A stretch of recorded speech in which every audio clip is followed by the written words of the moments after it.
What a great scene here at Michigan Stadium, the Big House, on a beautiful Saturday afternoon for football. Matt Devlin with the coach Glenn Mason. Rain was expected, however, it has stayed away up to this point as we get set for the 105th all-time meeting between the Spartans and the Wolverines. And former Wolverine players coming out onto the field. Over 150 former Michigan Wolverines, including Anthony Carter, Marlon Jackson, the great Mark Messner, and Derek Alexander, Coach. You're talking about some great players. Unfortunately, I had to coach against some of those guys. And I'm going to just tell you, when you mentioned Anthony Carter, I broke out into a sweat. All right, let's go back to the studio in Chicago for an update on Ohio State and Purdue. Dave Repson. Matt, thanks. Ohio State, as we told you earlier, trailing Purdue by 8 points. They had a 3rd and 13 here. Kenny Guyton going deep, looking for Jake Stoneburner. Gets tipped in the air and intercepted by Landon Feichter. There are 47 seconds left in the game. Ohio State did get the ball back after that. So Ohio State has the ball right around midfield. Again, needing a touchdown and a 2-point conversion in order to tie Purdue. Otherwise, the Boilermakers would be the first team to beat Ohio State in back-to-back years in the Big Ten since 2003-2004 when Wisconsin did it. Okay, let's put that aside. We'll obviously update you at the half, but we're about to head out for Michigan and Michigan State. I want predictions from each one of you and why. Well, when you look at it for me, it's Michigan. You get what you earn in this conference, and you look at Denard for all of his accomplishments. He's still 0-2 against Michigan State. We'll see if this is his time. I like Michigan. I think the Michigan defense will be the difference in this game. It marries so much better to the Denard offense this year than it has in past year. Denard doesn't have to win it, but I think the Michigan defense does. I'll go with Michigan as well. And one of the things that's interesting that I'll keep an eye on is Michigan has had a great deal of success in the 3-4 defense recently, when that makes it very difficult for the offensive line and also the running backs to understand where the blitzers are going to be coming from. So I believe that Madison has a great package ready for Michigan State. Unanimous, guys. Everyone going with the Wolverines. Very quickly, what would it take for Michigan State to win? They got to get turnovers. Defensively, you look at their cornerbacks, Adams, Denard, he got to get turnovers, play offense. Make Denard get behind down distance and let him throw picks. Turnovers is absolutely the answer. Michigan State has to be able to run the football, run it with consistency, not end up in 3rd and long situations. And again, other than in a few games this year where they've just matched up much better with the opponent, that has been a problem for the Spartans. All right, let's send it back out to Ann Arbor now to Matt and Mace. We'll see you at the half.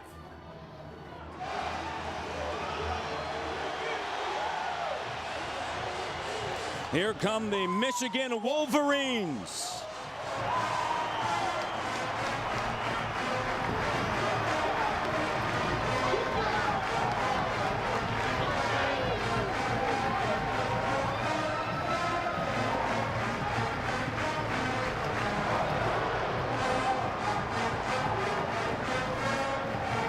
One of the great scenes in all of college football.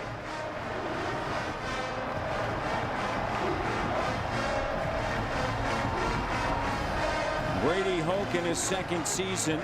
He is undefeated here, Coach, at Michigan Stadium last season with the swirling winds in East Lansing. And the Spartans came away with a victory. And Michigan State getting set to take the field here. Mark D'Antonio leading the Spartans onto the field.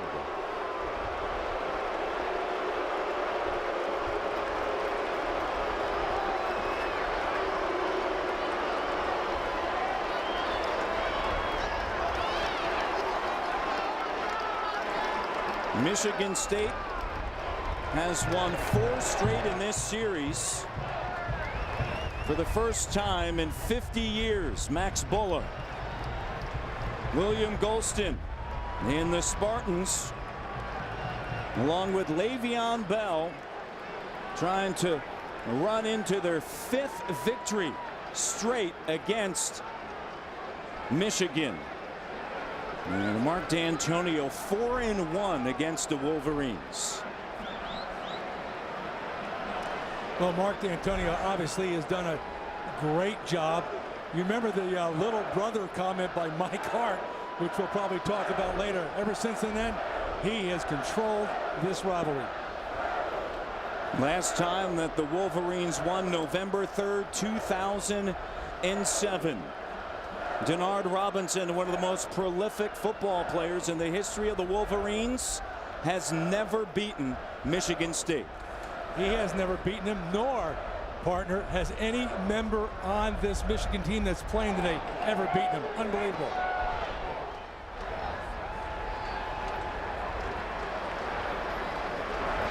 In the 133rd season of Michigan football, this is the 105th meeting between Michigan and Michigan State. And time now for our national anthem. State University and former director of the Michigan Marching Band leads the band in our national anthem.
On the run to Mason.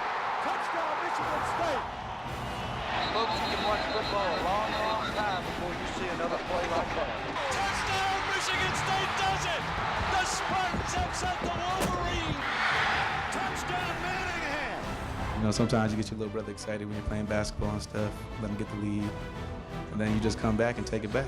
They want to mock us all they want to mock us. I'm telling them it's not over. It's just starting. You're looking at 3 seniors right here from the state of Michigan, and for the rest of our life, we will walk the streets of this state. For the rest of our life.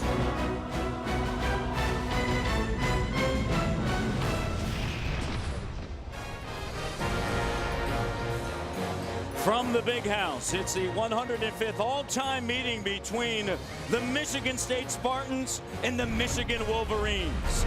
BTN football is presented by John Deere. The Spartans have owned the bragging rights in the state of Michigan for 1,802 days, with 4 straight wins in this series. Hi, everyone. Matt Devlin alongside the coach Glenn Mason. Certainly glad to have you along, and this is one of those great Big Ten football rivalries. Not only is it great, man, it is fun. You know, you talk about college football rivalries, we could name them all. Something special about in-state rivalries. In this state, Michigan State versus Michigan, you're either green or you're blue. Watch out. All right, and if you want to win this football game, you better run the football. And it is time for the Principal Financial Group Edge to the Game. You got that right. History has it, 39 out of the last 42 meetings of these two teams. Whoever wins the rushing contest wins this game. Same thing today. My type of game, partner. The Wolverines and the Spartans getting set. Rain was expected, however, it has been clear throughout much of the day. We had some sun earlier. However, the clouds have now formed over Michigan Stadium. It is 54 degrees. Michigan wins the toss, and they will defer. Mark D'Antonio is 4-1 all-time against the Wolverines, and Brady Hoke 0-1 in his second season at the helm of the Wolverines. To say that the Wolverines are hungry for this game is an understatement. I thought all too often, you know, when you win like Michigan State has won in this series, you start to take it for granted. Players, coaches, fans. On the other side of that, man, you can't wait to play this game. And it all started with the comments from Mike Hart and Mark D'Antonio telling us, by the time you are 6 in this state, you're either green or you're blue. And he said some are green and blue prior. And we are underway. Le'Veon Bell to the outside, and Bell up to the 44-yard line, and a huge return, 31-yard return for the Spartans.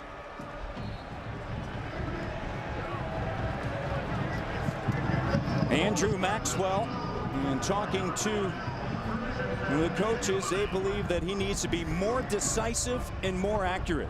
Yeah, that's right. You know, the thing I think, watching film, he needs a lot of help from that supporting cast, especially the offensive line. They've had a lot of injuries up front. A pitch to the outside. Bell trying to turn the corner. He gets stacked up and pushed back. You know, when I watched in film, Le'Veon Bell obviously is a great back, but when he runs those plays where his shoulders can stay square from the get-go, he's pretty effective. On those plays where they go wide, where he turns his shoulders to go there, he has trouble making that cut inside. He's a better north and south runner. Kenny Demmons with the tackle. It's going to bring up 2nd down and 9. Maxwell under center. Highly criticized. Maxwell, first-year starter, sends it to the true freshman Aaron Burbridge on the near side from Farmington Hills, Michigan. Michigan State has had a lot of problems with their wide receivers this year. Obviously, they lost great receivers from last year, catching the football, and then all of a sudden, this young guy, Aaron Burbridge, just came on the scene. Last 2 weeks, he's had 13 receptions. 3rd down from the 50. Maxwell out of the shotgun.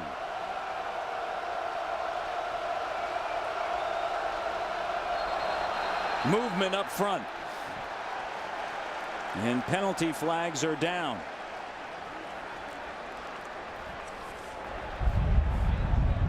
False start. Offense, number 7. 5-yard penalty. The down remains 3rd. Dave Whitvo, our lead official, and getting his first start is Donovan Clark, the redshirt freshman.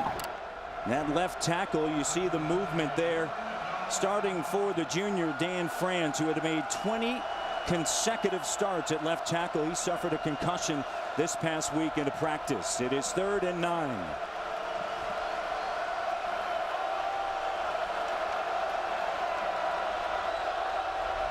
Four wide receivers set. With time, comes up short. Burbridge, his second reception, he is out of bounds at the 50. That's going to bring up 4th down. Well, you know, that's a 4th down, but, you know, so far, Maxwell's passes have been on the money, short to Burbridge, but he catches it in his hands, and that's what they need, a little confidence. And obviously, they're not going to lose field position here. They got it to midfield. They're going to punt it away. If they get good coverage, they're going to give Michigan the long field. Mike Sadler. Jeremy Gallen is back, the junior from Apopka, Florida. Low line drive, and it is curled out of bounds, and it's marked at the 19, a 31-yard boot for Mike Sadler. Second best punter on average in the Big Ten, and here is Denard Robinson. So dangerous, but Michigan State has been able to contain him, Coach. Well, they sure did a great job in the past, especially last year.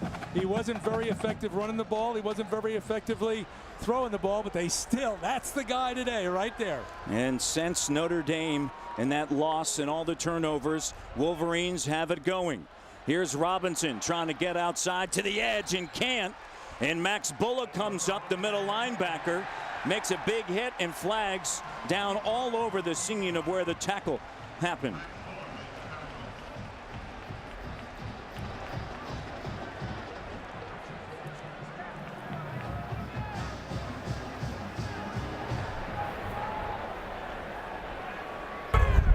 After the play, personal foul.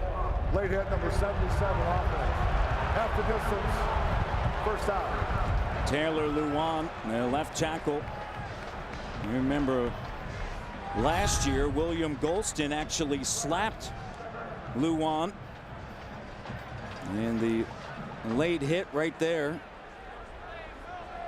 And so that's going to push him back now inside their 10. The way Golston got up clapping, I didn't figure it was on him. You know? He was suspended for a game after that. Michigan only 1 3 and out the last 35 possessions. And trying to turn it up is Robinson, and Danikas Allen and Max Bullock are there. Elliot Mueller in the middle spearheads everything with that front five. They've only allowed 5 sacks. That's first in the Big Ten. And Jeremy Gallen, if there is a deep threat, it is Gallen. Gallen had a 71-yard touchdown against the Illini last week as Michigan won it 45-0. 3rd and long. To the outside. Fitzgerald Toussaint gets back to the original line of scrimmage, and as I mentioned, only 1 3 and out the last 35 possessions, but William Golston and Michigan State doing an outstanding job there. Let's take a look at today's Auto Owners Insurance starting defense, and of course the man in the middle is Max Bullock, one of the best linebackers in the country. And in the secondary, Curtis Drummond took over responsibility at the safety spot midway through the Indiana game. Will Hogrup, number 1 in the Big Ten in punting, sent it deep inside the 35, and Andre Simmons Jr., the redshirt freshman, is there. 47-yard punt. He averages 48.7. Underway here at the Big House, Michigan State in Michigan on BTN.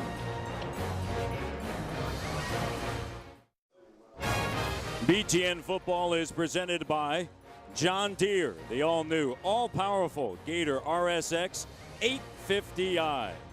Also in part by Peak. Put Peak motor oil in. Save on gas. From Ann Arbor, Michigan, there is a Michigan feeder and a state feeder. Back inside the Big House. And that defense of Michigan State once again containing Denard Robinson, Jake Ryan, an outstanding sophomore linebacker from Westlake, Ohio. Maxwell out of the backfield, Le'Veon Bell, and Jake Ryan is right there on the tackle. We mentioned Donovan Clark getting his first start at left tackle, a redshirt freshman for Dan France. They've had a lot of injuries up front, and Le'Veon Bell, one of the best running backs in the Big Ten, had 210 yards against Boise State, 253 yards against Eastern Michigan. Here's Bell. Bell gets stopped once again by Jake Ryan.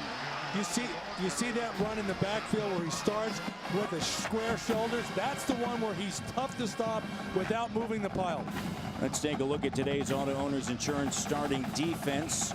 Craig Rowe making his 45th consecutive start, longest streak on the team. And there is Jake Ryan, the Big Ten Defensive Player of the Week, tied his career high with 11 tackles.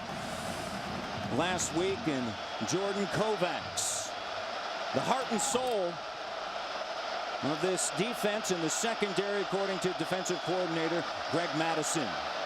Maxwell, all sorts of time. Maxwell overthrows his intended target. Larry Caper. You know, you mentioned Jordan Kovacs. He's the best blitzer on this team. I asked Jordan, why is that? He said, soon after Madison got here, I figured out when he called a blitz, you better go full speed and not worry what happens. Greg Madison said, if there is a Michigan guy on this team, it is Jordan Kovacs. And the captain, Jeremy Gallen, is back. Sadler. And Gallen makes the fair catch at the 44-yard punt here on this Saturday from the Big House in Michigan.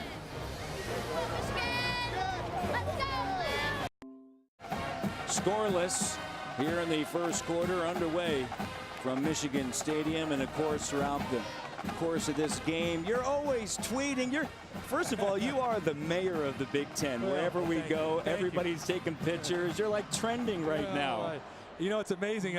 Whatever I say in the Big Ten Network, some people like it, some people don't like it, but I hear about it. There's no question about that. The Twitterverse is always buzzing about Big Ten football, and BTN Connect is a place to join the conversation. See what fans and the media are saying. Vote in our Twitter polls, track the stats, and find out who's trending in the Big Ten today. It's all at btn.com/connect. Robinson on a keeper. No room. Met right at the line of scrimmage and brought down. Curtis Drummond leading the tackler. Curtis Drummond on the tackle. All right, the Twitter poll, Coach. Who will rush for more yards today? Hashtag Mish Robinson or hashtag MSU Bell. And whoever wins that one, more than likely this game could decide on that. When do I get to vote? You can vote right now. I'm going with Bell. Over the last 4 years, the Spartans have outgained Michigan 826 yards to 356 yards on the ground, and a timeout taken by the Wolverines. All right, today's sideline reports are brought to you by Best Buy. Let's go to the third member of our broadcast team, Jay Lehman. Jay? Thanks, guys. And with the proliferation of the spread offense and the rise of up-tempo teams trying to get as many offensive snaps as possible, this game is a throwback. Michigan State and Michigan love to run the football and control time of possession. Big Ten football at its best today. The team that can run the ball, stop the run, and have the least amount of turnovers will most likely win. Coach Mason, you would have loved this game. You got that right. I like the line up there, and it's Big Ten football. It's October, and let's line up and see who can block and who can tackle. Although Michigan does run the ball a little bit different than Michigan State and a lot of other schools around the country. Well, they do, but one thing I noticed, their offensive line plays like an eye backfield line. They come off the ball.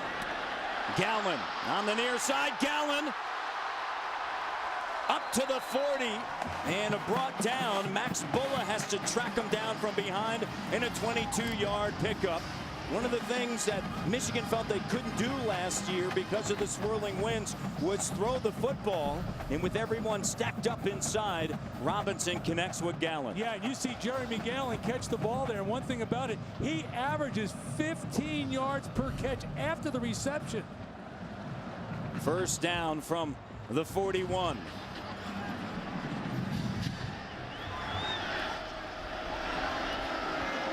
Gallen in motion. Gallen, handoff. And he is able to pick up 3. And Curtis Drummond comes in and makes the stop.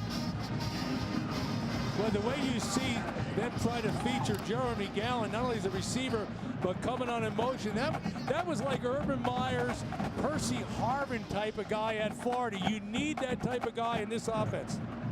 2nd down and 7 for the Wolverines. Michigan 4-2 on the season, 3-0 at home, 2-0 in the conference. Legends division matchup. Here's Robinson looking for room. Robinson pushed back. And maybe a pickup of a yard. You know, when you watch this Michigan offense, there's really 3 parts of it. There's what Al Borges, the offensive coordinator, calls 2 backs, when you have 2 running backs in there featuring. There's the quarterback +1. In other words, when the quarterback's carrying the ball, but he has a lead blocker, or just the spread, which was that right there where no one else is there and Robinson's on his own. 4 carries for Robinson, just 3 yards. It's 3rd down. 3rd and 5 for Michigan. Roy Roundtree in motion. Robinson fires it to the far side, and Mike Kwiatkowski, the tight end, with a catch. 5th-year senior, and a 1st down for the Wolverines, and they're getting it done in the air. 22-yard pickup with Jeremy Gallen, now a 9-yard. Well, just watch this pass right on the money. He catches it, he gets upfield. In this offense, they asked Denard Robinson to be Superman. You think about what he has to do in the run game and the pass game, and all the decisions he makes, he's got to be Superman. And Superman has never beaten Michigan State. 1st down. Robinson can't turn it back upfield. Denikas Allen comes in, 2nd on the Spartans in tackles. One point that Al Borges made about the Michigan State defense, difference in everybody else they play. He says that Michigan State will still blitz you. Most people will not blitz Robinson. That's what they did. They blitzed him right there. Michigan State will not let anybody dictate what they're going to do in their defense. Pat Narduzzi said the concerns, Robinson, Robinson, and Robinson. And then control Gallen if they can. And Toussaint is taken down by Curtis Drummond. And safety coming up into making a big play. Well, I tell you, if Curtis Drummond doesn't make that play, Toussaint might go the distance. But you know what? As long as you get a guy on the ground, that's a tackle. Drummond, the sophomore from Ohio, as I mentioned, really started to emerge for Mark D'Antonio. And then midway through the Indiana game, Narduzzi said, all right, that's our guy at that position.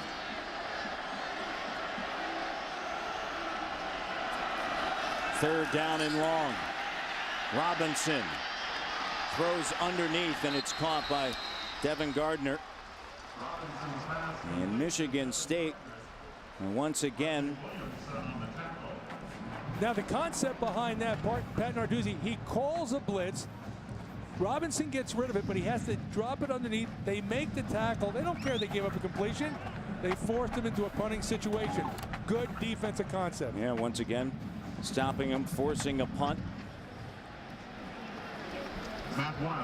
Matt Weil, a sophomore from San Diego, California. Andre Simmons Jr. is back. And this one is headed for the end zone.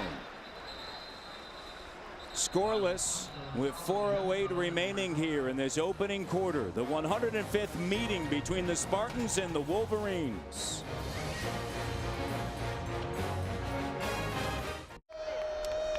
Time for the Rotel campus rivalries. Let's go back to 2007. It's good. You know, sometimes you get your little brother excited when you're playing basketball and stuff. You let him get the lead, and then you just come back and take it back. So they want to mock us all they want to mock us. I'm telling them it's not over. So they can print all that crap all they want all over their locker room. It's not over. It'll never be over here. It's just starting.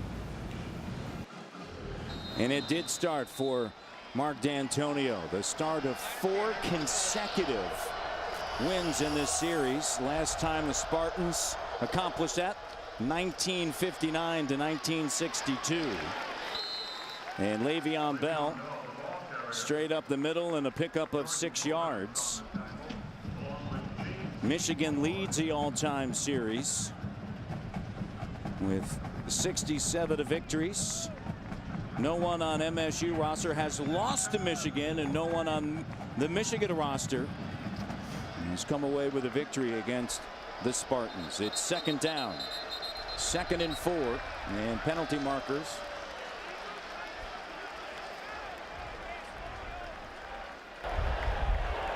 Illegal substitution. 12 men on the field in the huddle. 5-yard penalty. The down remains 2nd. That's tough after you have a good run by Bell in there. And we talked about when he runs with his shoulder square. You know, coming in today's game, he had 479 yards gained after contact. That guy is a tough customer to bring down. And doing it behind an offensive line that has had a ton of injuries. Bo Finodi out, Travis Jackson, Dan France now out. Blake Treadwell is back after injuring his knee this summer. 2nd and 10. And quickly out to Tony Lippett. Let's go to Chicago and Dave Revson for a BTN.com studio update. Rever? Oh, Matt, Ohio State still unbeaten, just barely. They send it into overtime in the final 10 seconds, and then Carlos Hyde, the TD run in the OT. They held Purdue on its possession. Buckeyes win it 29-22. So the Buckeyes come back against the Boilermakers.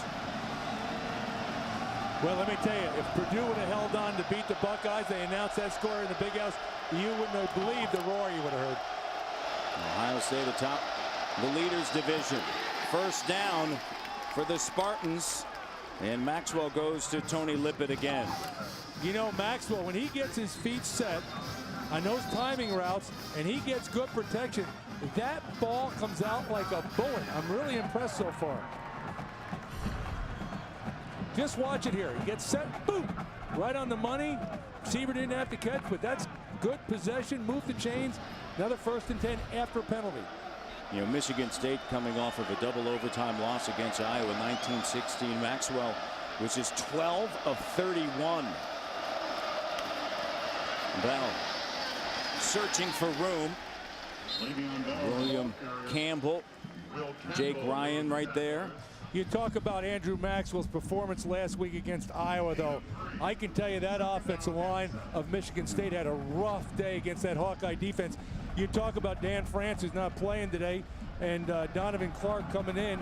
I can tell you Dan France had a long day against the defensive end from Iowa. And Deion Sims didn't play last week. Injured his ankle against Indiana in the first quarter. And he was the top receiver for Michigan State, the tight end. Kind of a safety net for Maxwell. Handoff, Bell trying to get outside, and it's going to bring up 3rd down as J.T. Floyd comes in and makes the tackle.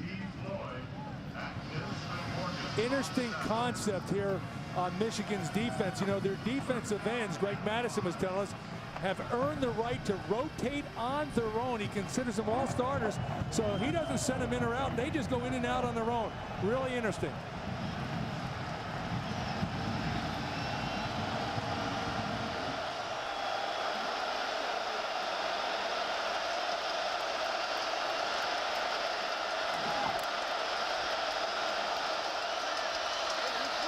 Maxwell goes up top to Burbridge. And the pass is incomplete. In the direction of J.T. Floyd, and 5th-year senior Aaron Burbridge working. Well, here you go, Burbridge against the corner. They've brought the blitz. It's one-on-one coverage. It looked like he could have pulled a string on that, but it's a incomplete pass. Yeah, he dropped the ball. And a great play by Floyd.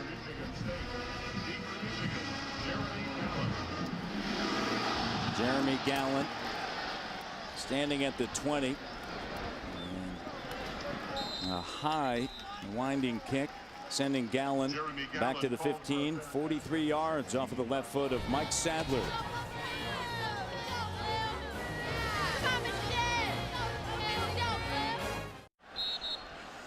And back at Michigan Stadium, as you look at the Legends division, Iowa and Michigan are both 2-0. And the Iowa Hawkeyes at home tonight against Penn State.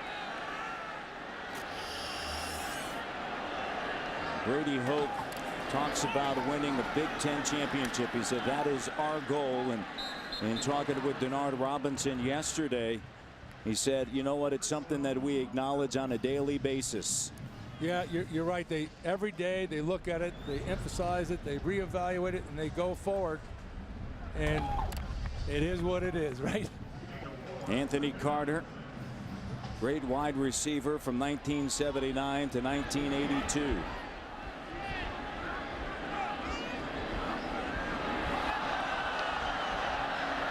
The goal of winning a Big Ten title. The last time that they won a title in the Big Ten was 2004. In the end of the first quarter, it is scoreless. The Wolverines and the Spartans, both defenses have been stout. Great day here from the Big House. The Spartans and the Wolverines. Second quarter coming up.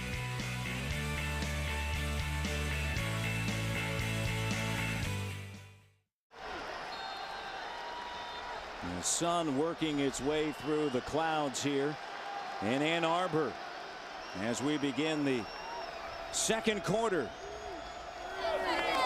It's fun even between quarters here in the Big House, is. I would tell you. The little journey. Other than your singing. Hey, don't stop believing, Coach. Robinson gets wrapped up and brought down by Allen. Danikas Allen on the stop. Max Bulla has led the way for Michigan State with 4 tackles in that opening quarter. So much of Robinson's running in this spread is between the tackles. Now that's tough sledding for a big runner back like Le'Veon Bell at 244 pounds. But this guy, when he doesn't get the wide open seam, he's got to be very durable, very tough, besides being very fast. Al Borges telling us he knows now when to run like a quarterback, meaning get out of bounds, and then also run like a running back. It is 3rd and 6. Robinson across the middle, and the pass is caught. Drew DeLeo. Well, the success of this play, partner, is that, again, Michigan State came with pressure, but he was able to stand high in the pocket. And Al Borges told us this guy, Denard Robinson, is a much better passer than anybody gives him credit for. DeLeo with the catch. Robinson 5 of 5 for 59 yards. Roundtree in motion. Robinson with time across the middle, nearly picked off by Max Bulla as he was able to get a hand on it, and flags are down.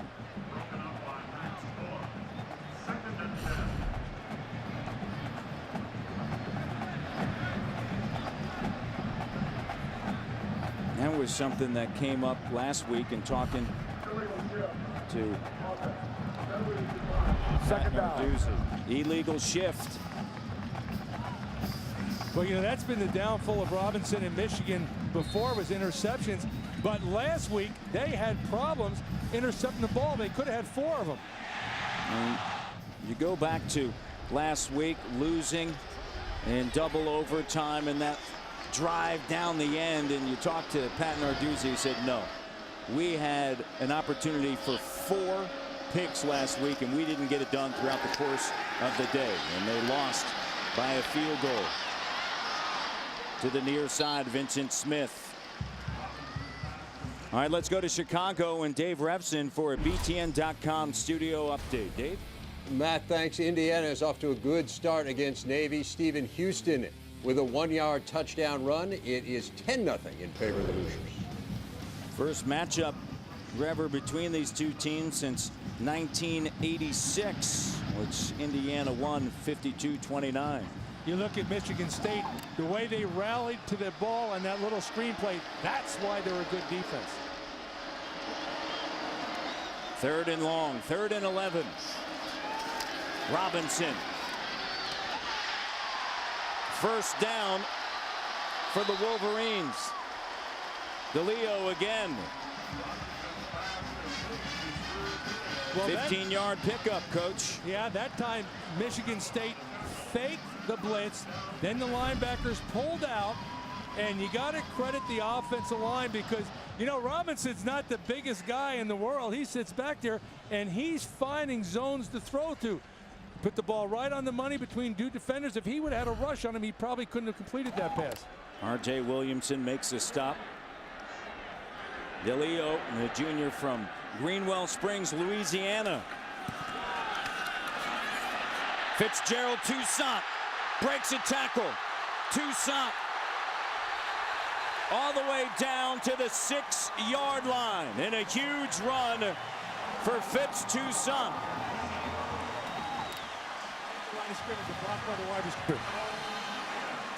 Isaiah Lewis runs him out of bounds. You're going to see it right here. Watch the block by the wide receiver. And that's what sprung it. And they take a lot of pride at Michigan with their wide receivers. They've got to be blockers first and pass receivers second. First and goal to go from the 6. Robinson. Toussaint trying to get to the edge, and he can't. As he is pulled down, Curtis Drummond comes in, and a Marcus Rush.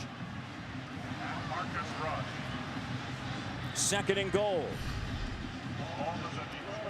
Well, you see it right here. He's making the read. He hands the ball off. But Michigan State, great job. They don't get up the field till they know the ball's upfield. They stay square. Then they got upfield and got the tackle for loss. Loss of 6. Last 2 games, Michigan 10 of 10 in the red zone. 6 touchdowns, 4 field goals. Robinson out of the pocket. Robinson.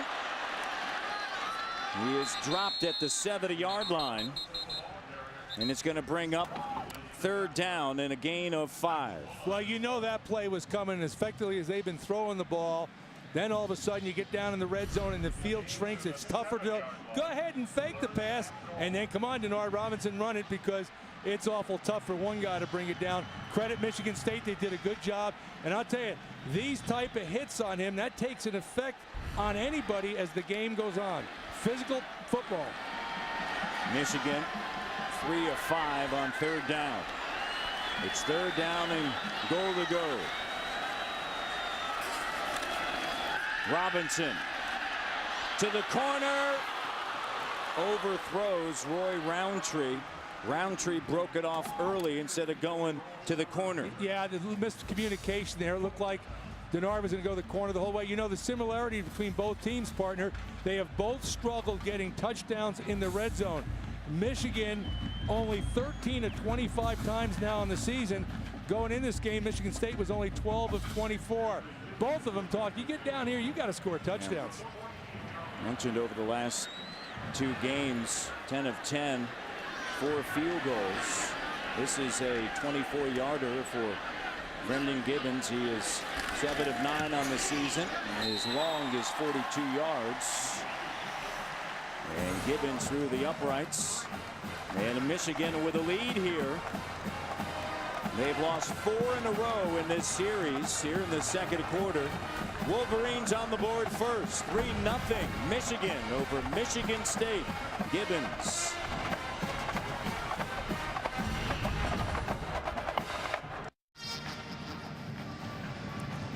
Today's scoring drives are brought to you by Speedway. 11 plays, 77 yards, 5 minutes and 19 seconds, and a 24-yard field goal by Brendan Gibbons. And Michigan leads 3-0. As this one is through the end zone off of the foot of Matt Weil. And all of this for the Paul Bunyan Trophy. You see the trends in Michigan from 1970 to 2007, 30-8. I tell you, this Paul Bunyan guy gets around. They play for the trophy. You got Minnesota and Wisconsin. They play for his axe. I mean, he was all over the place. No question about that.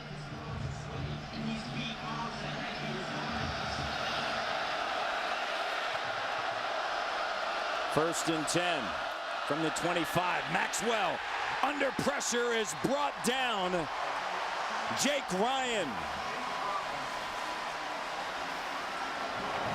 Michigan, the only Big Ten school that recruited him. He has really emerged. You talk about a guy that's a dominant player, number 47, Jake Ryan, and you think about it, only Big Ten school. The others were Ball State, I think Ohio University, maybe Toledo, and Brady Hoke, who was the head coach of San Diego State, had film on him and turned him down. He's lucky he did. He'd be out there in California while Brady's here. 3.5 sacks this year for Jake Ryan, the outside linebacker. Maxwell goes for it all deep down the middle of the field, and it's caught by Benny Fowler. Big time play. 45 yards. Yeah, you talk about Andrew Maxwell coming into this game. He had 21 passes of 20 yards or more, which was leading the Big Ten. And he went deep there, and Fowler went up to get it. And you talk about a change of field position and an offense answering to a field goal. Big play at the right time. Greg Madison said we have to stop Le'Veon Bell. He said the other thing, big plays on the back end. He said their offense is designed to do that, and they did it right there. Pitch on an end around. Burbridge. And Burbridge pushed forward by Jake Allen. And a pickup of 4. Let's go to Chicago. Dave Repson for a BTN.com studio update. Rever? All right, Matt, it was 3-0 Nebraska, and Evanston when Northwestern got this touchdown pass from Trevor Siemian to Dan Vitale. Wildcats 7-3. They just started the second quarter. Nebraska and Evanston for the first time since October 3rd, 1931, Coach. Yeah, that's when Al Capone was at the game. Handoff. Le'Veon Bell turns it back up inside. Jabril Black. Now this is Michigan State football. They opened up with a reverse, risk reward, but they picked up positive yards. Then they run the big guy, Le'Veon Bell, right in the middle, and now they get it down to a 3rd and 3, workable 3rd down. And you know, sometimes you get to this situation, depending how you feel about your field goal kicker, you're telling your offensive coordinator, you got 2 downs to get that 1st down. 3rd down.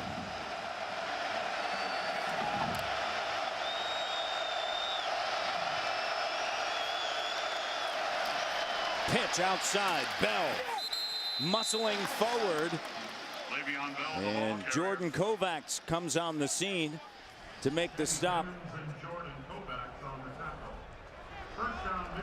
And it's a 1st down for the Spartans. Sometimes you call exactly the right play. Here's the quick flip versus the blitz. They catch the linebackers inside. Kovacs comes up, puts a good hit, but the big guy sees the chains, gets the 1st down. Excellent play. Le'Veon Bell, 6'2", 244. Kovacs gives up over 40 pounds on that one. I asked him the other day, what's in your mind when you see that guy come? He says, I go low. Bell puts a shoulder down and picks up another yard. Brennan Byer and Thomas Gordon there. Let's go down to Jay Lehman. Jay? Yeah, I just heard the Michigan State offensive line coach say on the previous series, hey, we like how we're playing the power play, which is our bread and butter, but make sure, to his guards, he said, get around the edge. And if we got to get around the edge, that means the tackle has to hold the point against the Michigan defensive ends. We'll see if they can do that, Mace. Yep, easier said than done. That's when you got to pack your lunch. That's an all-day block. 2nd and short. The toss. Bell looks for a seam. Bell grinding out. And does he have enough, or is he just a little bit short of the 1st down? You know, when you watch Bell run the football, he's not just big, he's just not strong. He never stops driving those legs, and that's why he has so many yards after contact. And Bell waving Nick Hill off of the field. And despite limping, Bell remains on the field. It's 3rd and short.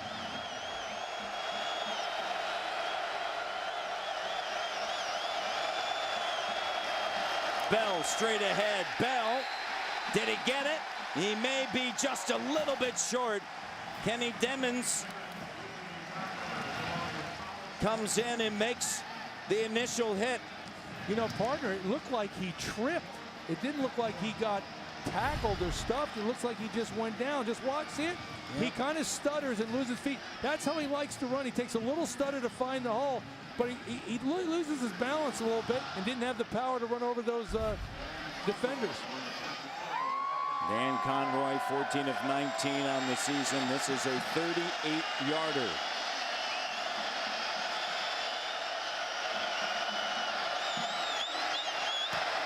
Conroy, no good.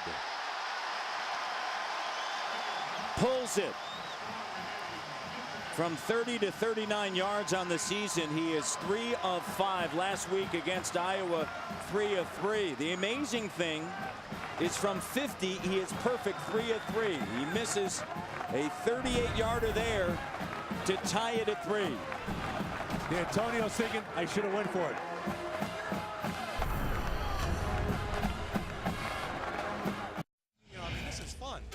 Today's United States Marine Corps leader of the game is Michigan 5th-year senior offensive lineman number 65, Patrick Omame. He hails from Columbus, Ohio, double major in communications and business administration. Started 35 consecutive games.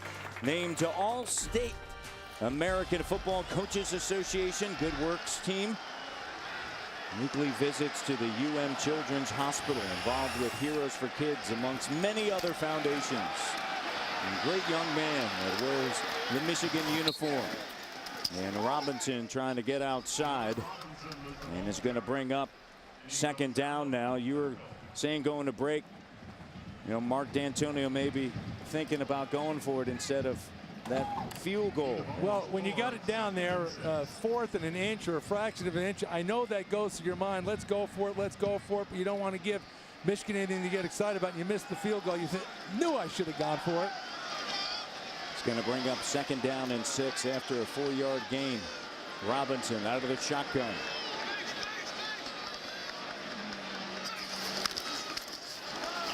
On a keeper. Robinson, no place to go. And he is brought down by Twan Jones, who comes flying in at a loss of 3 on the play. Well, you know, I think it would be an understatement to say thus far, and you look back in previous games, that Michigan State and Pat Narduzzi, they've got the right formula to stop Denard Robinson in that type of attack, with him keeping the ball up the middle. Last year, Robinson had just 42 yards on the ground, 18 carries.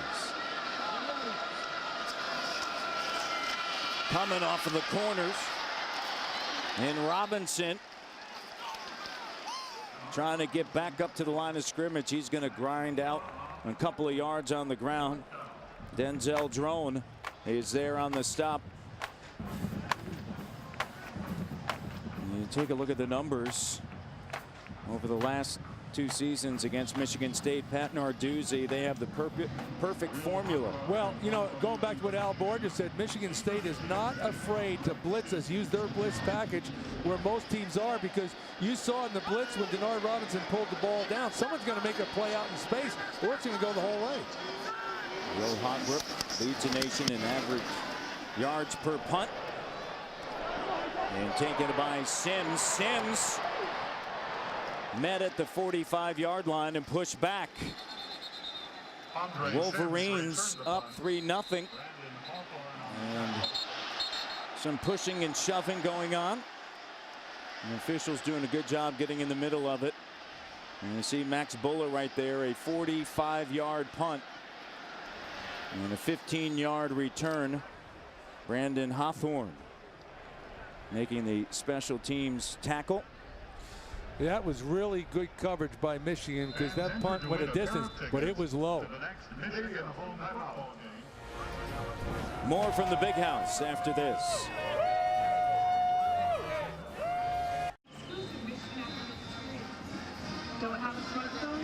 From the 44-yard line, Maxwell under center. Bell, the running back. Maxwell to throw. Big play. And the pass intended for Keith Mumphrey overthrows his intended target. Now to Georgia. I mentioned before that Andrew Maxwell is leading the Big Ten in plus 20-yard completions. And last week he missed a deep one like this against Iowa. And that's a home run right there. You know, when I used to coach defense, that's what I would call a foul ball. You know what I mean? You think it's a home run, but it's a foul ball. But you're concerned because the home run was there.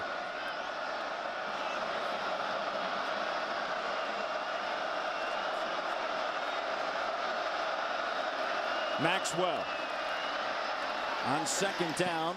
This one sails on him. And it's going to bring up third down. Coming up right after the post game, it's a special presentation of the Journey Big Ten Football 2012.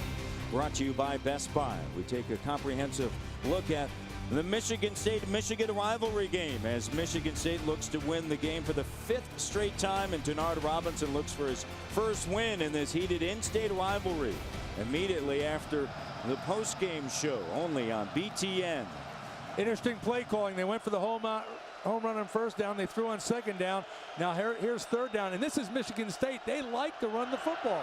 2 and 6 on third down. Maxwell to the near side, and it's going to be short as Tony Lippett makes the reception. And Courtney Avery comes in from the corner. I only say interesting play calling because they're a run football team. They've got good field position there at the 45-yard line. You think they go back to what they do best. And I'm not saying not go for the home run on first down, but I'm surprised they came back and threw on second and third down. 2 strong defenses, Michigan and Michigan State. Not surprising. It's 3-0. Sadler, a low line drive, and Gallen makes a fair catch at the 15. 34-yard punt. I'm not surprised that it's 3-0, and I love it. I mean, it's good football. Flags are down on the field.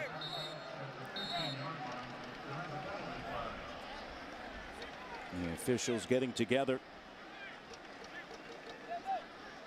with 1:55 remaining here in the first half.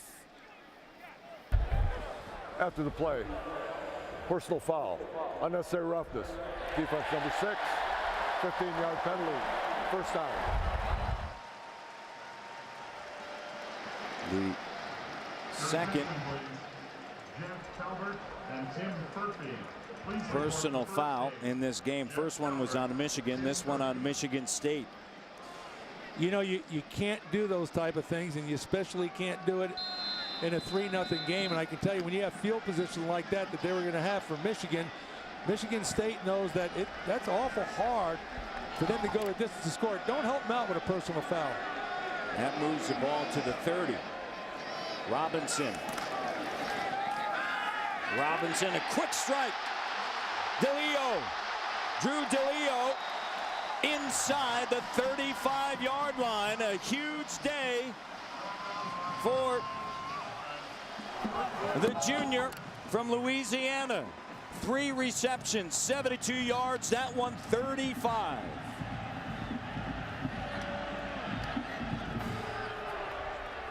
And Michigan wanted to go hurry up, and it looked like Isaiah Lewis was shaken up on the play. 1st and 10 from the 35. Robinson looking for another quick strike. Stays on the ground. And Max Bulla is there with Darquez Denard. Again, Pat Narduzzi dialed up the blitz. Robinson pulled the ball down, but they were able to corral him. 2nd down and 6. Robinson fires. It's incomplete, and it's 3rd down. Really nice play by Danico Allen. He flashed underneath. They came back to the slant route again, but the linebacker, Danico Allen, got his hand on it. You'll watch number 28. He gets it out, and he just gets his fingertip on it. Otherwise, that's going to be a completion.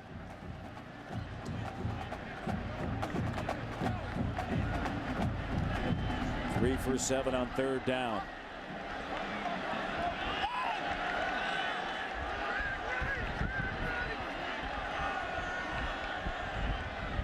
Robinson with time. And Devin Gardner tripped up. No flag down. Well, you know what, partner, what I saw on that is that the defensive back got on top of the receiver. See it right there? So the receiver's actually running through the defensive back. That is an excellent call by the official and no call. Darquez Denard in the corner. It's going to bring up 4th down with 1:12 remaining here in the 2nd quarter. 4th and 6. And a timeout taken by Michigan. Buffalo Wild Wings halftime report is coming up. Stay tuned for that. Dave Refson and crew in studio. Ohio State winning in overtime, coming from behind to beat Purdue, Northwestern, and Nebraska. And of course tonight, Iowa at home against Penn State. Let's watch this play again. You can just see he's going to go, but you'll see the defender is on top of the receiver. That's excellent defensive back play. He's limiting the receiver going deep by his position. Matt Weil will attempt this field goal. This is a 48-yard. Their first.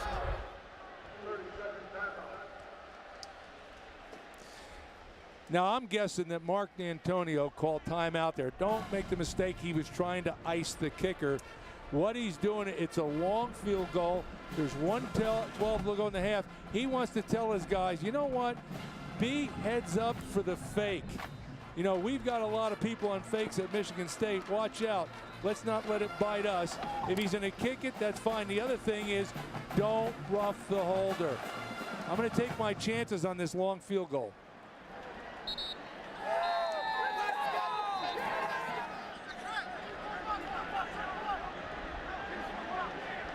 Matt Weil, 48-yard attempt.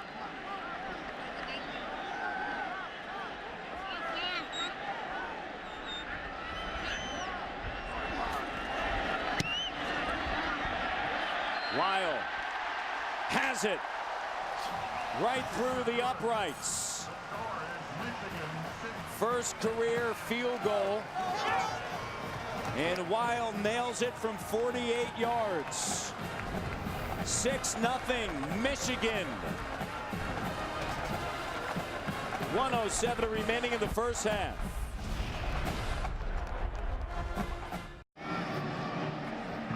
Matt Weil with his first career field goal. Today's scoring drives brought to you by Speedway. And Weil with the big leg sends it into the end zone. Nick Hill takes it. 5 plays, 39 yards, 48 seconds set up by a 35-yard pass from Robinson to Dillio. Drew Dillio having a huge day here. The junior from Louisiana, 3 catches, 72 yards for Drew Dillio. Yep, number 9 in your program, number 1 in your Michigan heart. That's what it is, baby. And what do you do if you're Michigan State? Do you go wide open to try to get a score? But if you fail on a couple incompletions, you give Michigan the ball back, or do you play it safe and go in a one-possession game? What would you do? What would you do? One-possession game, I'm going to keep the clock going. I don't want to give the ball back to Michigan. To the near side, here's Bell. Bell gets hit out of bounds by Jake Ryan. Conservative. Well, let me clarify that. I'd have done something on first down like a quarterback draw. And if I break it to about the 40 or 50, man, then I'm full tilt. But what I don't want to do is keep the ball down on this end of the field, put it in my punter's hand, give it to Michigan at midfield, and have them go wild. It's a field position game. I'm losing it right now if I'm Michigan State right before the half. Second down.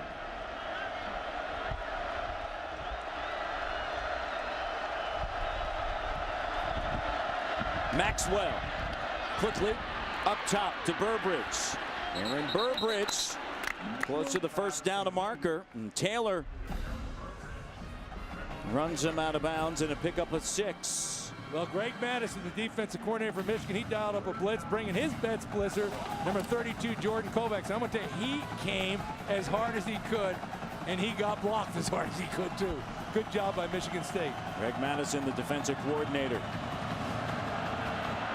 3rd and short. Maxwell under center. Bell, the running back. Here's Bell looking for a seam. Leaning forward. Does he have it? As Jake Ryan wrapped it up. And that is going to be a first down for the Spartans. 24 seconds remaining. Michigan State missed a field goal, 38-yard attempt off of the right foot of Dan Conroy. Deion Sims on the field. You got to feel that they're bringing Sims in because of his pass catching ability. He's a little banged up. He's not a good blocker right now, but he's a force in the passing game. He was out last week against Iowa. Injured his ankle in the first quarter against Indiana. Junior from Detroit.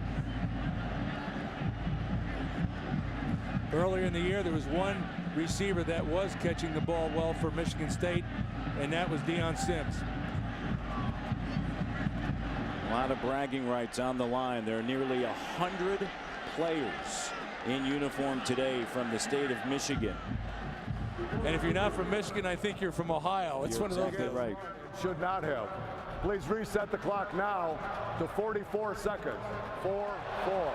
So the clock gets reset to 44. 20 seconds put back on the clock. And that'll help the Spartans.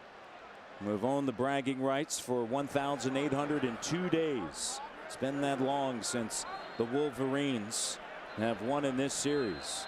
They lead here 6-0. Maxwell. Near side, Burbridge. In and out of the hands, incomplete. And a big hit by Floyd.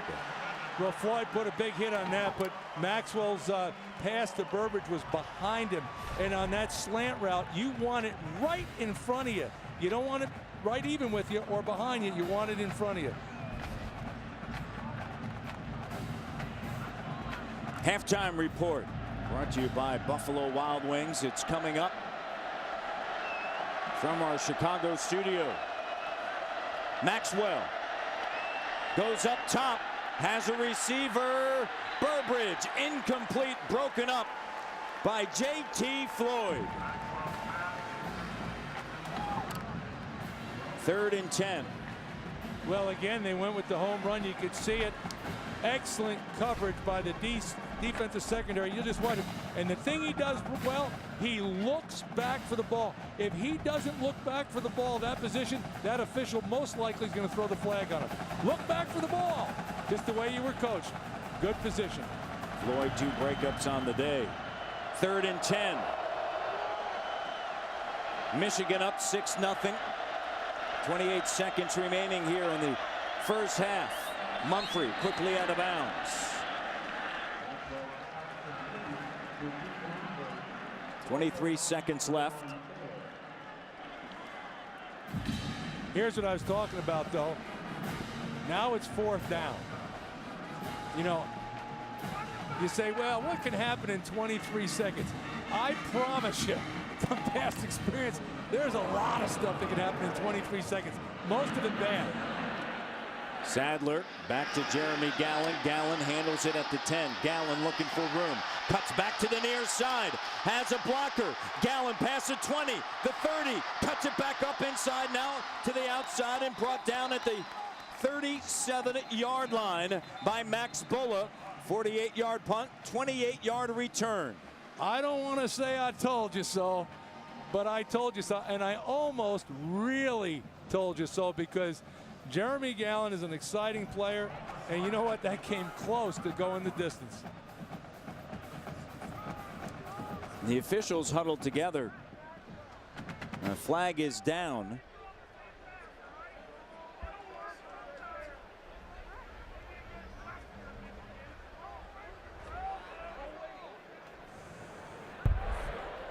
Illegal shift. Offense. The 5-yard penalty will be tacked on to the end of the run. First down.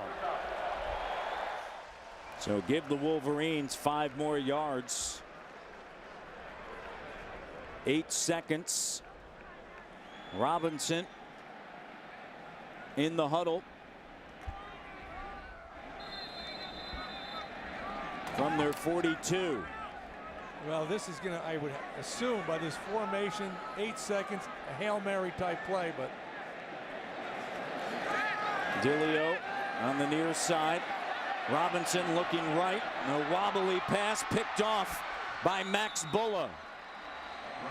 And the pass was intended for Jeremy Gallen, and Max Bulla comes in with the interception. And that is the end of the first half. And the Michigan Wolverines lead 6-0. Well, you got to credit Michigan State there. They only rushed 3. They broke the protection down. Denard Robinson got hit just as he went to throw that ball. So no harm, no foul.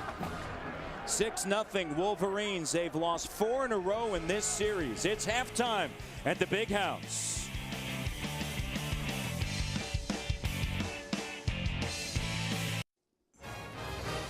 BTN Football is brought to you by Auto Owners Insurance.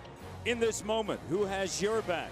Protect what matters most with an Auto Owners Insurance independent agent. Find yours at AutoOwnersInsurance.com. And by the United States Postal Service. 6-0 as we get set for the start of the third quarter. And the Wolverines lead. Let's go down to Jay Lehman. Coach, 6 points in the first half. How do you get Denard Robinson loose in the second half? Well, you know, I think we got to block a little better at the line of scrimmage. They're playing good defense, but we got to find some things that can work for us. We got to, you know, rush the ball better. Our backs have only carried it 3 times. Try and get them more involved. Thanks, Coach. Thanks. Brady Hoke looking for his first win against Michigan State. He is undefeated here at Michigan Stadium, and it's time for our 5-hour energy first half stats. Well, you know, you look at that, Matt. Obviously, it's been a defensive battle, but you look at 2 good defenses, rushing yards, and we talked about the importance of that.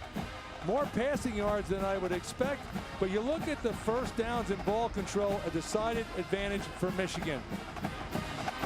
Difference maker on this day so far, Drew Dilio, a junior from Greenwell Springs, Louisiana, and then Matt Weil. Weil with a huge field goal, his first attempt. And this one will sail. Denard Robinson is out there for a kickoff return. Well, what I would have to guess, and he wasn't the deep guy, he was lined up at that wing or defensive or offensive end position. I wouldn't be a bit surprised if they either put him out there for decoy. Michigan State, I'm sure they spot and think, oh, here comes the reverse. Quicken Loan's quarterback comparison. Well, you know, I've really been impressed with Maxwell throwing the football today.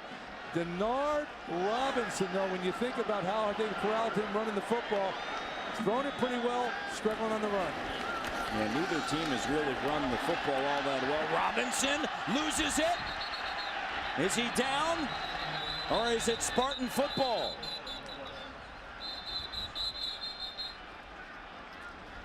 Well, it definitely came out. Robinson was down at the 30. And they're saying that Denard Robinson was down. A pickup of 7.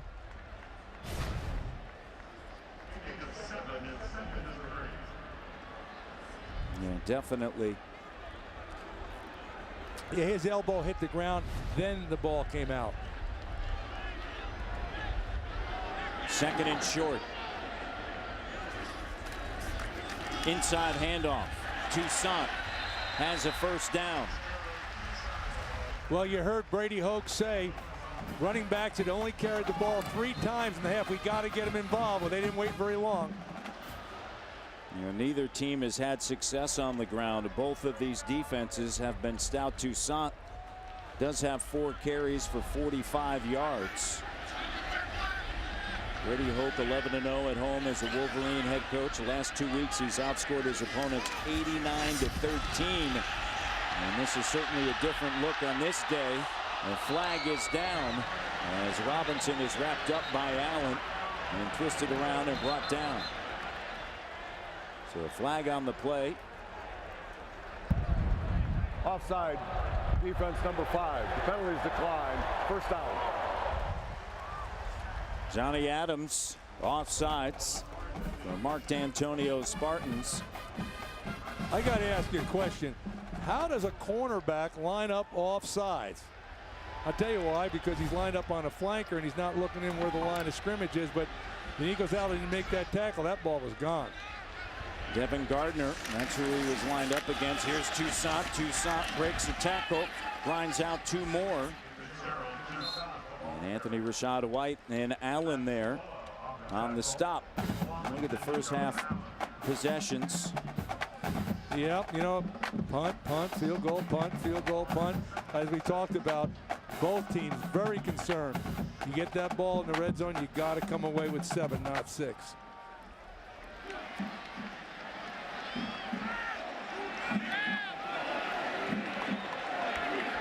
Second down. Toussaint breaks 1 tackle. And cleaning up is Max Bulla. And he was first hit by Golston. And a loss of 4. All right, let's look at Mac. Look at his eyes. Making his reads. Gets blocked onto the inside. But you know what? He keeps fighting. And that's the thing he's stressing. He was blocked by a big 310-pound lineman. But the guy keeps fighting. Schofield, number 75, had him pinned to the inside. But the guy has great tenacity. Get blocked, but don't stay blocked. 3rd and 10. Jeremy Jackson out of the backfield. 6-0 Michigan. Short underneath. Pass intended for Roy Roundtree. Well, Pat Narduzzi's really mixing it up. He had the safety up on the line of scrimmage like he was coming. Then at the last minute, he shifted back and they gave a 2-cover look. Both corners rolled up 2 safeties deep. And then they brought the linebackers. They're really mixing it up. Michigan had the play they wanted it. They just didn't execute it. Will Hogg the punter. Michigan State #1 against the run in the Big Ten, 8th in the nation. And 1st in total defense in the Big Ten. And this one is over the head of Andre Sims, and it bounced right into the end zone.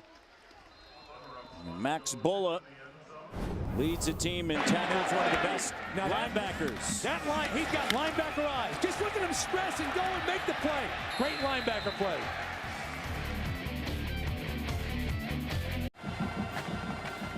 Third quarter here from Michigan Stadium, 6-0. Wolverines, and you look at Michigan State 35-21. 2009, 26-20. 2010, it was 34-17, and last season, with a gusting wind, the Spartans come away with a victory. Mark D'Antonio, lifetime 2-0 at Michigan. Inside the big house. Bell straight ahead in the first half as William Campbell makes a stop. 6 first half possessions for the Spartans, 5 punts and 1 missed field goal. Boy, you go from one extreme to the other. You go from the modern day spread offense to here's Michigan State. They line up in the old I formation, twins the field, and run the isolation. Fullback trying to block the linebacker. Good old tough Big Ten football. 2nd and 5 now for the Spartans.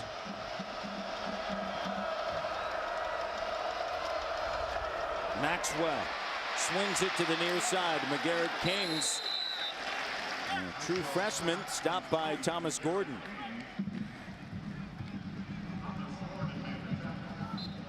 It's a first down for Michigan State as they try to move the football against this tough Wolverine defense. They are #1 against the pass in the Big Ten, 3rd in the nation, 7th, right in the middle of the pack against the run in the Big Ten. However, they have been strong here this afternoon. Play action. Maxwell across the middle, complete. And a first down. Aaron Burbridge with a big catch, a true freshman from Farmington Hills, Michigan, and a pickup of 19 before Taylor brings him down. Well, it's a good read by Maxwell. You saw Kovacs, he lined up deep as a deep safety, and he flashed right on down to get to be the 8th man in the box. They couldn't rotate back fast enough, wide open. From the 49. Burbridge had that breakout game against Indiana. End around. Mumphrey with room. Mumphrey tripped up and brought down by Demmons, as well as Willem Campbell, and a pickup of 14, and the Spartans are moving the football. Well, they sure are. It's the second time they hit the reverse, and you know, Matt, reverses only work against good teams because they flow to the ball so good defensive teams. A bad defensive team, they don't flow very fast, so you can't trick them. Burbridge and Mumphrey to the top of your screen. Bell in the backfield. Maxwell with time. Maxwell finds Mumphrey. And one of the things that they wanted out of Andrew Maxwell being decisive and accurate, he was that time as they work on Floyd. Well, you know, I'm really impressed in this game. When you see Maxwell get good protection, be able to set up and plant his feet, that ball goes out there on a rope quickly, right on the money. 13 of 19 for 132 yards. And a lot of criticism on Andrew Maxwell, but the line has been banged up. Receivers have dropped passes. That hasn't been the case today. Last week really struggled against Iowa. Bell trying to hop over Demmons, and he can't before Desmond Morgan is right there. Holland, Michigan. 6-0 Michigan here in the 3rd. Twitter poll, BTN.com Connect. Who will rush for more yards today, Robinson or Bell? And Bell winning the poll, 61%. And right now, Robinson 1 more yard than Bell. Desmond Morgan 7 tackles on the day. Maxwell to the air, and Tony Lippett makes the catch at the 16. Well, again, here comes the blitz. But when he gets back and plants and he can deliver that ball on the money, advantage goes to the offensive team, not the defensive team. Maxwell's 4 of 4, coach, on this drive. And you know, not just 4 of 4, really impressive throws. 3rd and 1 for the Spartans.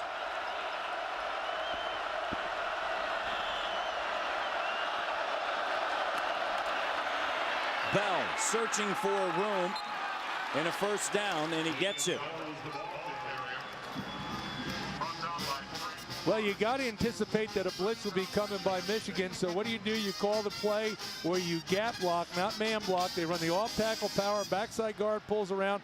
And when you have a 244-pound running back with his shoulder square and you can get back to the line of scrimmage on 3rd and short, you're going to get a first down.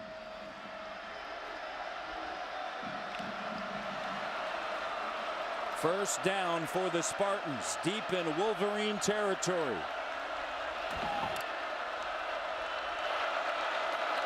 Pitch. Lippett looking to throw. Lippett now running. Lippett has room. Sees the end zone, spun around, and he comes up short of the end zone. Gordon and Floyd, as Bell flipped it to Lippett, and then they were looking for Maxwell in the end zone. A little trickery, you know, and the thing about it, you went from disaster to smelling like a rose because the guy missed a tackle and he made a play. They got him dead to rights, coach. And here goes Lippett. Put the ball away. get the blocks downfield. Another missed tackle. Good play. The Wolverines pile on, but it's 1st and goal to go for the Spartans. Play action to the end zone. Touchdown, Spartans. Paul Lang, the tight end. Michigan State with the touchdown in an impressive drive. Impressive drive, I would say the least. You come out, you mount a drive like that. The story of that was Andrew Maxwell throwing to perfection. Good play and calling by Michigan State. A lucky play on a broken reverse play, and then a play action on the goal line in the red zone when you had trouble scoring. Touchdown. Michigan State leads 7-6. Maxwell was a perfect 5 of 5 for 45 yards on the drive. Play action to the tight end Lang. Touchdown Spartans. They lead by 1 in the 3rd.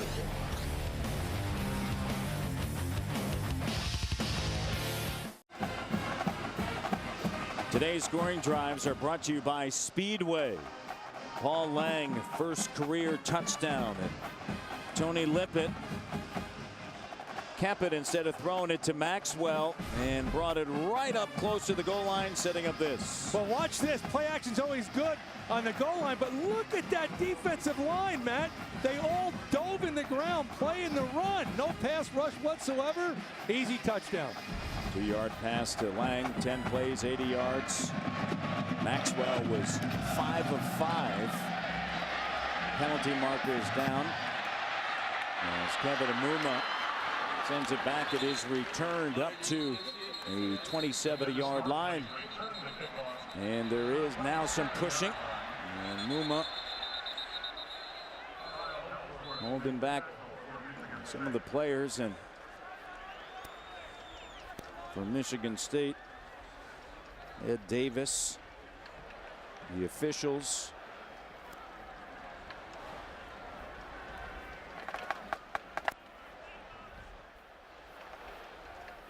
As we wait to hear the offside, kicking team. 5-yard penalty will be added to the end of the run. First down. Offside. And that's going to move it 5 yards. 7-6 Michigan State. Dan Conroy did miss a field goal. Spartans have won 4 in a row in this series. Denard Robinson has never beaten the Spartans. Toussaint gets hit hard by Bulla and pushed back, and Allen is there. Max Bulla just so tough. See Twan Jones, a sophomore from New Baltimore, Maryland, had a career-high 10 tackles against Iowa last week. Well, if you're going to play middle linebacker and nobody plays it better than Max Bulla, you got to make a lot of tackles. You're right in the middle of the action, especially against an offense like this. 10th tackle on the day for Max Bulla.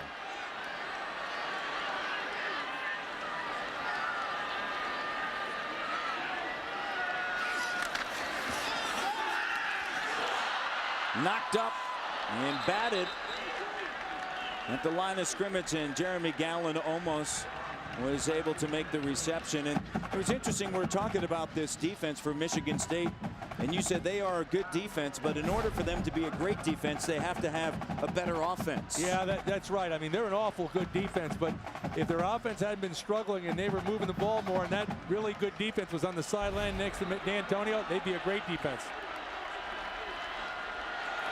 3 for 9 on 3rd down. It's 3rd and 10. Robinson and the Wolverines down by 1 point. Robinson escapes the rush, and Roy Roundtree, the intended target, incomplete. Darquez Denard, the junior. And you talk about Denard, watching the film, that young man has really been playing consistent, good football. And on a play like this, when you almost have Denard and he slips that sack, that's what really makes you nervous on the back end of a defense. Will Hogrup from Milwaukee, Wisconsin, the punter. And Andre Sims is back.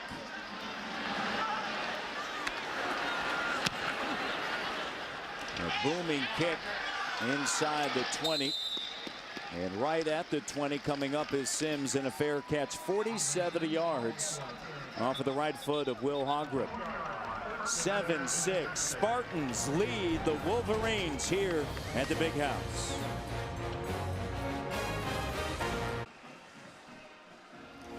Today's Heisman history is brought to you by Nissan. The Nissan Heisman Tour is here on campus, and there is no better way to promote this great award than by honoring the 1991 Heisman winner, Desmond Howard. Hello, Heisman. The Heisman was here on campus this week, right across the street, and you know, one of the most great scene. One of the most famous moves in the end zone right there today. We draw a penalty. Yeah. And a great call. Legendary. Maxwell hands off Bell. Trying to get to the edge. Bell is cut down by J.T. Floyd. Well, that's not the type of run they want. Le'Veon Bell running. Not bouncing outside where he has to turn his shoulders. I know I've said it a number of times, but watching film, when that guy is square to the line of scrimmage, he's a force. When they get him bouncing and he has to turn his shoulders, he's average. Nothing average about that last drive for Michigan State. 2nd and 10.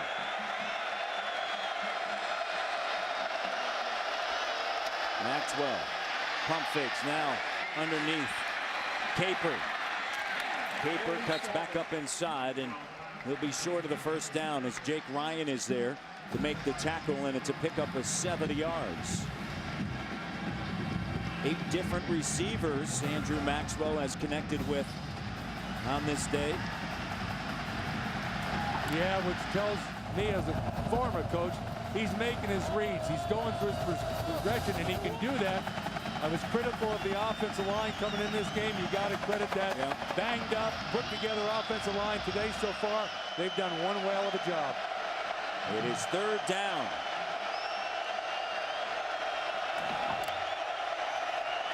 Maxwell sprinting out. Maxwell will throw it away. And the Wolverines able to get a stop on 3rd down. It'll bring up 4th and 2 for the Spartans.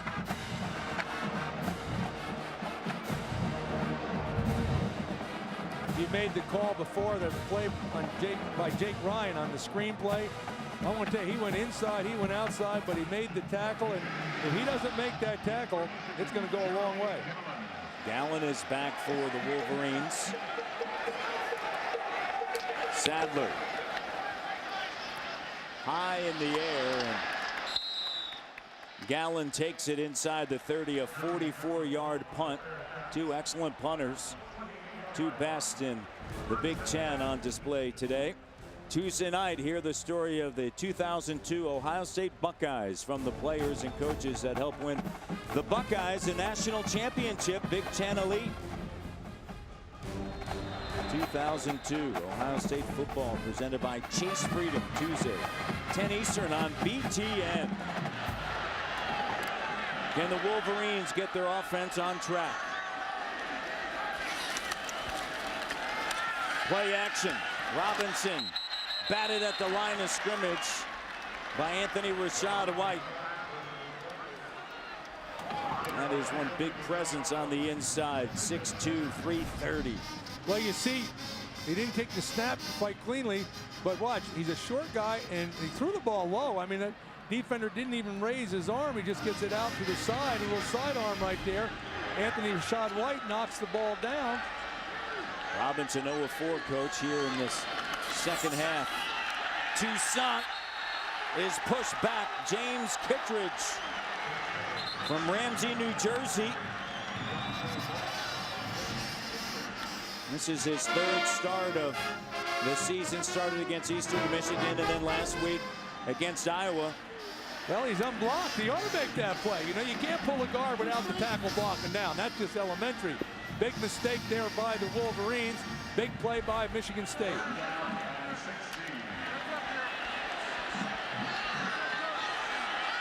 Third down and 16.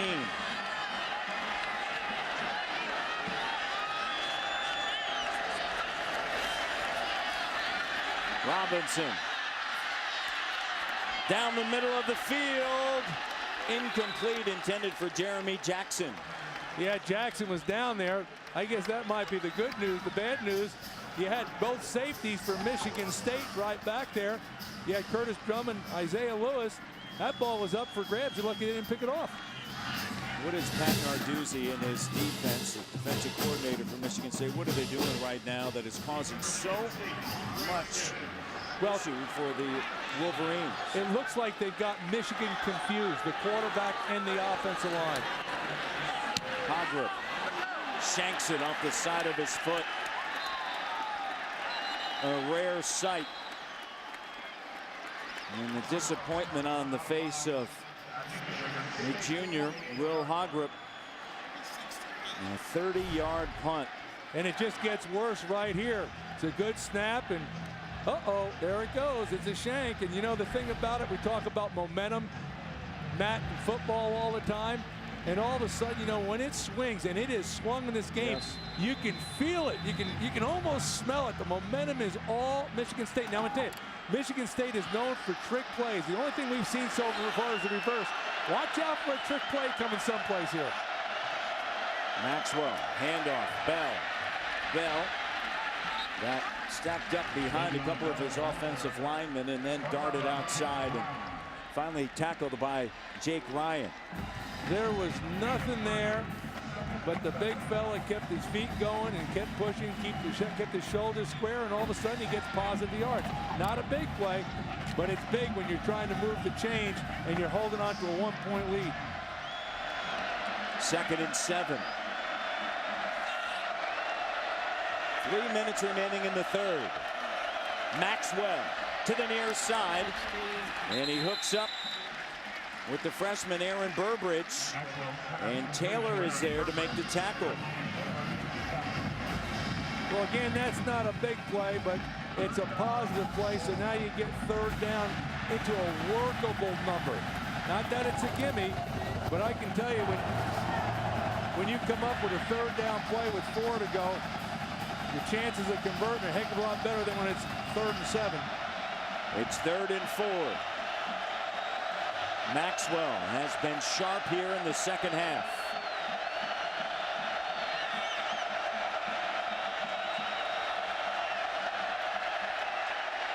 Maxwell, plenty of time, overthrows his intended target. Kovacs, the interception. Kovacs, the return inside the 40 of the Spartans. Jordan Kovacs with the interception, and a flag is down on the play. Maxwell with plenty of time.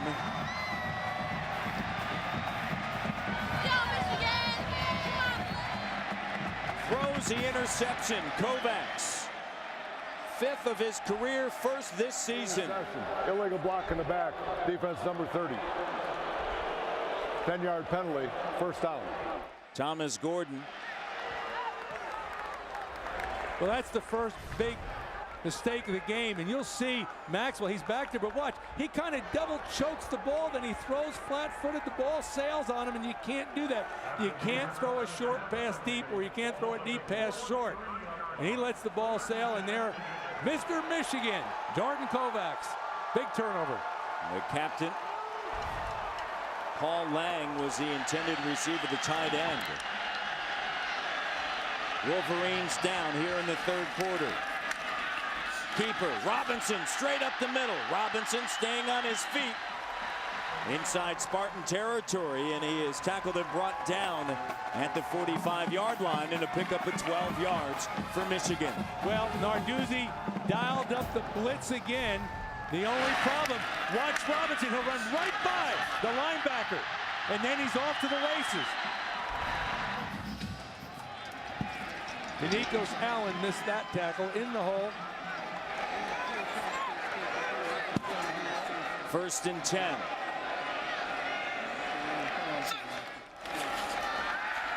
Robinson, plenty of time, fires down the sideline, and the pass is incomplete. Devin Gardner had it knocked away.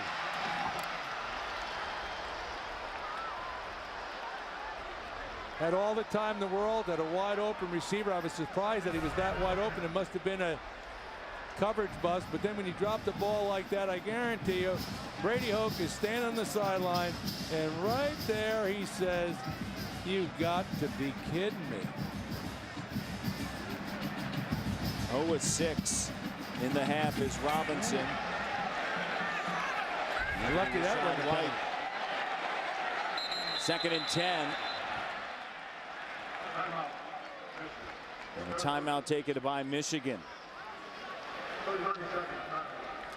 Yeah, you saw that play where Anthony Rashad White came in and he got Denard Robinson around the helmet. It wasn't a face mask, but you know, with all the things that are happening in present day football, trying to protect the players, normally you come close to that head like that, you're going to get flagged. They got away with one there, partner. Anthony Rashad White. No, let me correct it. They got away with 2. Michigan dropped the ball, and they didn't get a penalty. They got away with 2 on one play. Out of the timeout at 2nd and 10 now. Michigan State with 1:35 remaining in the third, up 7-6. Yards here in this third quarter, 94 for the Spartans. Wolverines 33. And just as I talked about momentum, the interception swings it back the other way. The ground game hasn't been there for Robinson. Robinson out of the backfield. Fitzgerald Toussaint spun around. And it's going to bring up 3rd down. Denikas Allen. Yeah, Allen makes a nice play there, but that pass wasn't clean and crisp. All of a sudden, you know, it was thrown a little bit behind him, so Toussaint just couldn't catch the ball, get north and south, and make people avoid. He had to worry just about catching the ball. Michigan tied atop the Legends division with Iowa, both 2-0. Dillio in motion. Robinson finds a receiver. Roy Roundtree. 1st down for the Wolverines. 52 seconds remaining in the third. Well, Denard Robinson converts on this. I'm a little surprised he didn't pull the ball down and just run with it, because he's got a lot of green grass out there, but he puts it right on the fingertips. Nice catch. 1st down, move the change. Great reception by Roundtree. From the 25. Robinson keeps it. Robinson tries to stretch it outside. And Golston and Denard are there. And the pickup of 2. It's going to be 2nd down and 8. Time in the quarter ticks away. You mentioned how well Michigan State has contained Denard Robinson. If you watch him defensively, you know, they don't play on 2 different levels. They all play about on the line of scrimmage. They keep their shoulders square and him in front of him, unless they're blitzing. Then they get upfield. Denard Robinson, one of the Michigan greats, has never beaten Michigan State. The Wolverines are driving. They trail the Spartans 7-6 through 3 quarters of action from the Big House.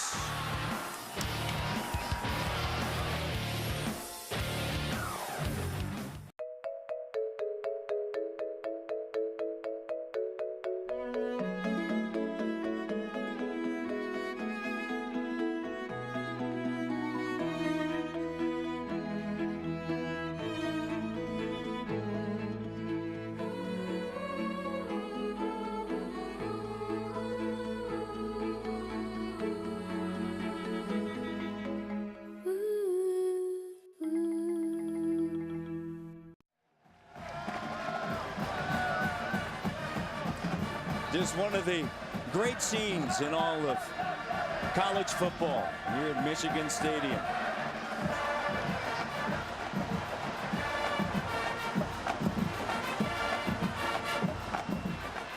Second down now for the Wolverines to open up the fourth quarter.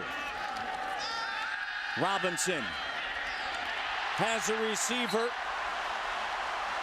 and it is caught by the tight end, Devin Funchess, a true freshman and high school teammate of Aaron Burbridge, who plays for Michigan State. 8th different receiver. Well, you know, he throws the ball over there, and there's a lot of bodies flashing to that football, but it was on a rope and got in there. It had to get there in a hurry. First and goal from the 10.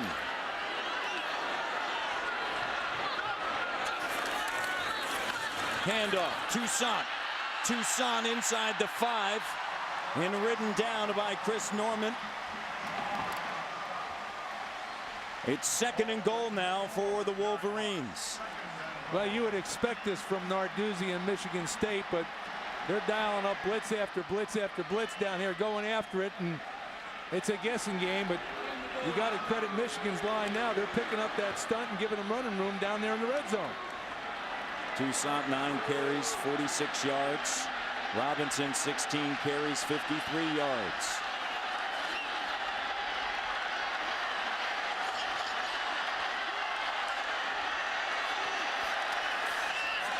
Robinson to Funchess, incomplete in the end zone. Broken up by Isaiah Lewis.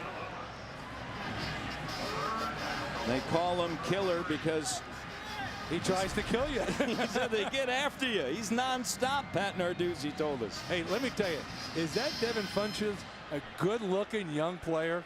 I mean, you talk about a wide receiver, 6'4", 229 pounds that can leap out of the stadium. Third down. Robinson to the air. Incomplete to Jeremy Gallen. And it's going to bring up fourth down now. Man, they missed a heck of an opportunity there. Again, Michigan State came with the blitz, but Jeremy Gallen looked like he was wide open. Here comes the blitz. Picked up. Look at that. Just right behind him. Just right behind him. And Gallen unable to hold on to it. Brendan Gibbons, 21-yard attempt.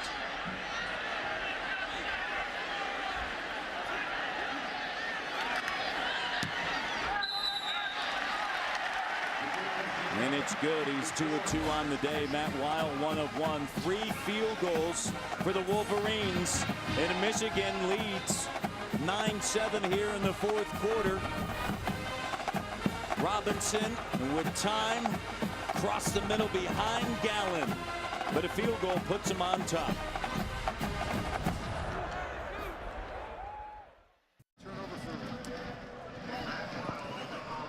Today's scoring drives are brought to you by Speedway. 10 plays, 54 yards, a 21-yard field goal from Brendan Gibbons. It was set up by the Jordan Kovacs interception, the first of the season, 5th in his career, thrown by Andrew Maxwell. The return, a big one, and stumbling forward is Nick Hill, and there is a flag down on the field, and Hawthorne being talked to right now.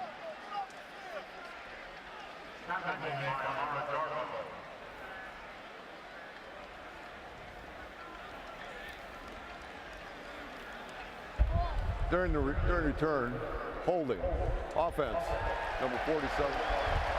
Half the distance penalty, first down.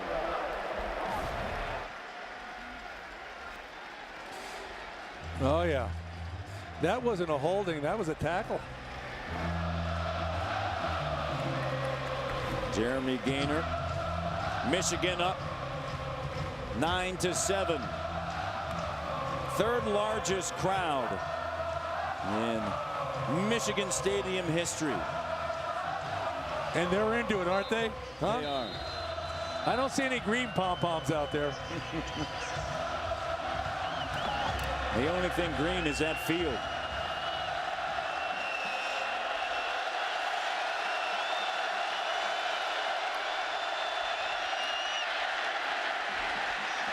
straight up the middle. Kenny Demmons is there to make the stop. And Bell picks up a couple. Let's go to Chicago and Dave Repson for a BTN.com studio update. Dave? All right, Matt, here's the latest from Evanston. Venrick Mark continues his fantastic season, an 80-yard touchdown run, the longest of his career. Northwestern on top of the Huskers, 21-10. I remember last season, Northwestern went into Nebraska and they beat the 9th-ranked Huskers. How about that? Bell loses the football. Bell stripped of the football. Wolverines say it's theirs. Who has it underneath the pile? Desmond Morgan pointing. And Michigan State comes away with it. Blake Treadwell was on the bottom of the pile. Just a hand knocked that ball out. You know, when that happens, I can tell you, Bell, you're not protecting the football correctly. They just avoided disaster right there. Brendan Byer got a hand on it. Bell, 18 carries, 49 yards. 3rd and 7.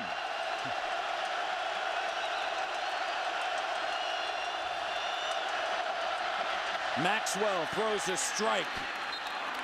And it's a first down. Tony Lippett with the catch. And that was an accurate statement if you ever made one. He threw a strike. I mean, it was right down the middle, right on the money in a crucial time. I am really impressed with Andrew Maxwell today. All the criticism, all he struggled, most pressure-packed situation he's ever been in, and he's performing. He's stepping up. Lippett, 5 receptions, 39 yards. 1st and 10 at the 22. Maxwell with time underneath, intended for the fullback, Nico Palzetti. Didn't play last week because of a banged-up ankle. And Palzetti drops that one. You look at the Legends division. Iowa and Michigan. Northwestern could change the look of it today in Evanston. I guess that mandatory nap paid off for Venrick Mark, huh?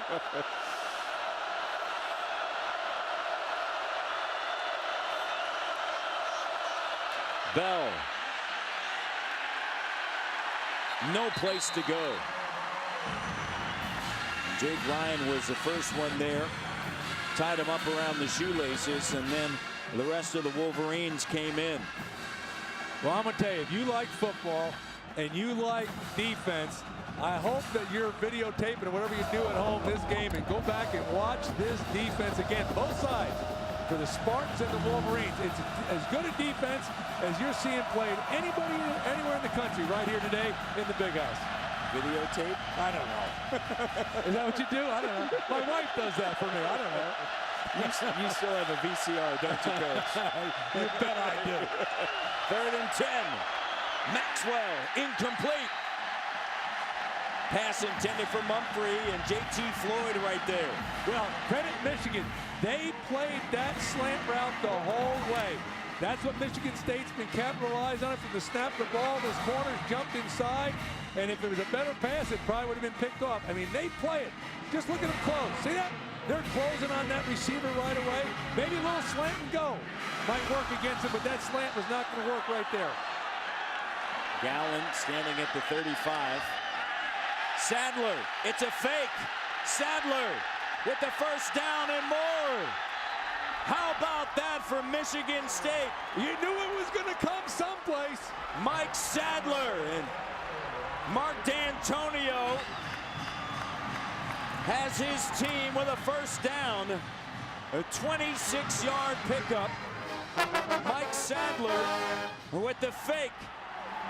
Deep in their own territory. This is what you call road runner right here. What you see is that Michigan, they saw us on film on punt return. They'll just turn and run down the field for the return. So if you're the punter, you just catch the ball, you fake it, and you take off like a road runner. At the 49 is where they'll spot it. Maxwell goes for it all.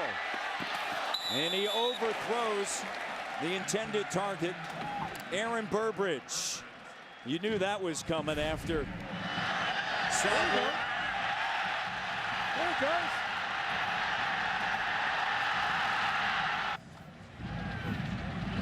Gallen had to come over. You know why that guy's out of bounds. You know why that guy's excited? They got the first down, and plus if it didn't work, they'd be hanging him back in East Lansing. That's the life of a coach.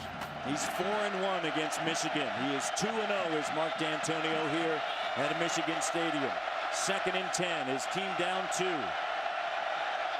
9-7. Wolverines. Maxwell. Pass caught by Burbridge. Burbridge spinning and leans over for a first down inside the 40. Taylor and Gordon there. You saw the catch there by Burbridge, partner. You know, we've seen this guy emerge out of nowhere when they were struggling at Michigan State catching the ball as a receiver group. They lost all those great receivers from last year. Well, they tell you one thing, from what I can see, they got another great one on the verge of really putting himself on the stage here in Aaron Burbridge.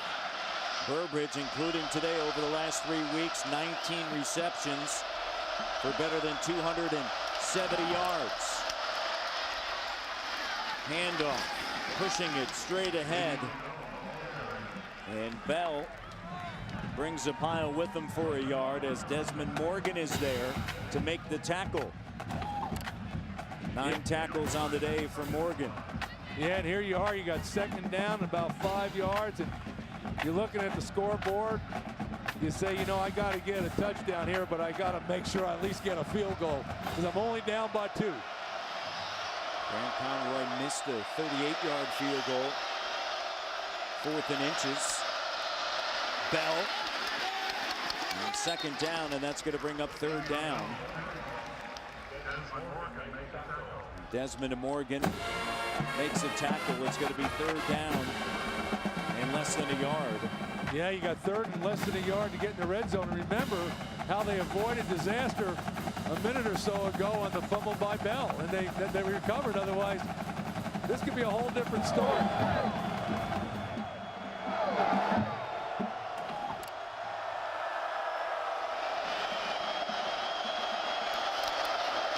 Handoff. Bell has the first down. Jake Ryan, Kenny Demmons there. And it's going to be first down now for the Spartans.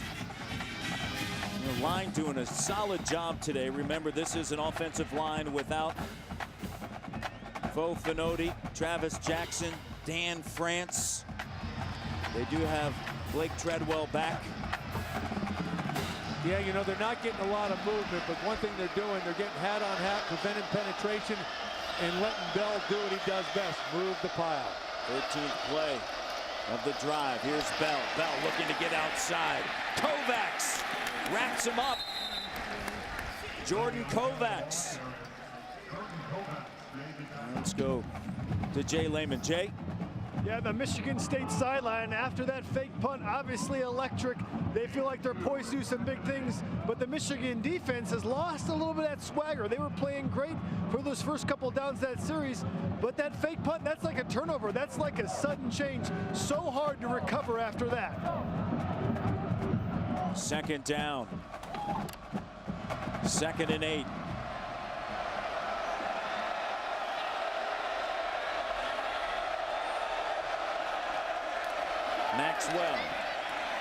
Maxwell to the air, and the pass is grabbed. What a catch by Benny Fowler, and a flag is down. What a grab. Oh, you know what? By Fowler, and Taylor clutching on to that left arm and shoulder area, and he goes down. All I can say is, wow. The last time you and I had this game, Benny Fowler, he couldn't catch a cold. I mean, he really couldn't. And that pass, most critical time in this game, these receivers, I'll tell you, Michigan State, you got to credit what they've done, holding those guys together and working on them. And, man, that was big time. Interference, defense number 6. Penalties declined. Roughing the passer, defense number 76. Half the distance from the end of the run. Automatic first down. And a big penalty there, Quentin Washington. Now, you remember where this drive started, and I can tell you that when to go the length of the field and score, you're going to see it right here. A little late hit. Wow. Right in his hands, just like you're supposed to. But as I was saying, to go the length of the field like that, it takes, right. Yeah, came in late. 73, they got him. Looks like 73. They said it was 76. It's William Campbell. And Taylor had that right arm wrapped around Benny Fowler. And Taylor being assisted off of the field. But to take it the whole distance against that defense, one of two things has to happen. You either need a big play on offense or a defensive penalty, and now they've had them both in here. They had two big plays, fake punt, pass to Benny Fowler, and the defensive penalty. They ought to score now. It is first down and goal to go. Ball is at the 6. Maxwell under center. Bell is the running back. Nico Palazetti is the fullback. Play action into the end zone, broken up. Derek Hobing, the junior tight end. Well, they smelled that one out the whole way. They went with the long fake. Maxwell put the ball behind him, threw it in there, but woo, they are lucky there. Thomas Gordon breaking it up. Do you like that call, Matt? Well, you think you're going to hand it off to Bell. Well, they go back to Bell here. Second down at the 6. Handoff. It's Bell. Bell charging ahead. And inside the 5, it's going to bring up third down. Where do you go here? Inside the 5, it's third down and goal. Well, the mindset, I can tell you, is that you have a smart quarterback.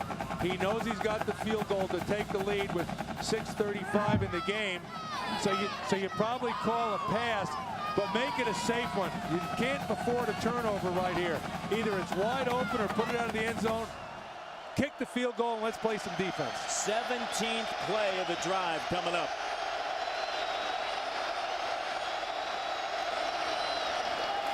Bell trying to get outside. Bell reaching forward, comes up short. Desmond Morgan there, and it's going to bring up fourth down. Well, that call there is not very dissimilar to what I was talking about if they were going to call a pass. Go ahead and run the ball, and if you happen to squeeze it in the end zone, that's fine. But if not, as long as you hold on the ball, you're going to get the field goal, at least the attempt at the field goal. Trevin Pendleton. Pendleton, the fullback, redshirt freshman. Taking on the corner, Floyd. And you see how he comes up short. Bell.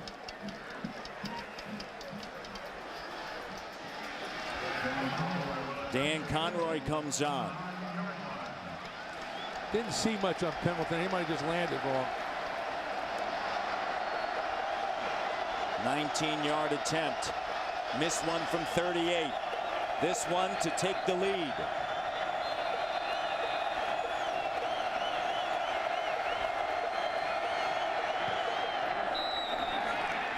It's good.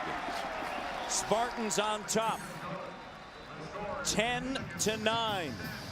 Mike Sadler set it all up with the fake punt. Michigan State by 1.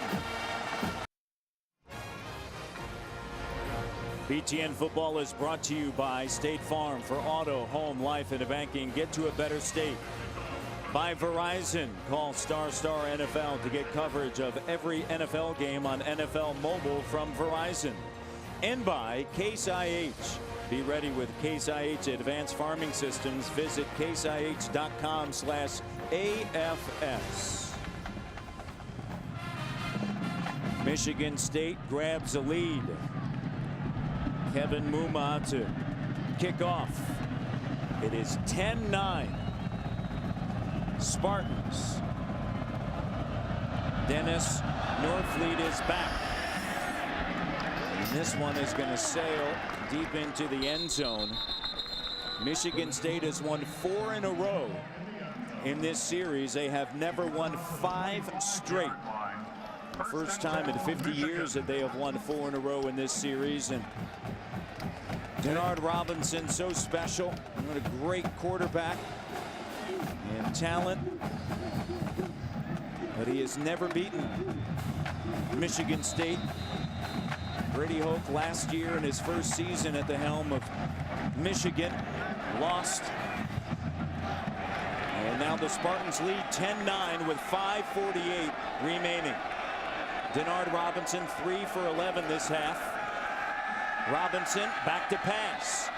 Robinson fires it, and it's incomplete. And Devin Gardner wanted a flag, and he won't get one. Johnny Adams is there. You know, you talk about Denard never beaten Michigan State, and he's never played Denard Robinson's style as we become so accustomed. He's really struggled against this Spartan defense. And what are they going to do now? He has not had a big play this game. You keep waiting for him to break off a big one. Michigan last season 11-2. Their 2 losses, Michigan State and Iowa. Here's Robinson. Cuts it back up the middle. Now goes outside. Robinson, here's that big run. Past the 50, the 40, and out of bounds. Denard Robinson, an electrifying run. Getting into Spartan territory with 5:30 left. 44 yards. What did I just say? Take back what I said, because he just had that big play when he needed it. Just watch him right here. He goes back. He goes with the quarterback draw. He's got the lead blocker. They lose leverage on him. He's going down the sideline, and he steps out of bounds. You win the ground game, you win this game. That's happened 39 of the last 42 times. After that run, Michigan with 146 yards on the ground. Michigan State 112. Fitzgerald, Toussaint battling for yards.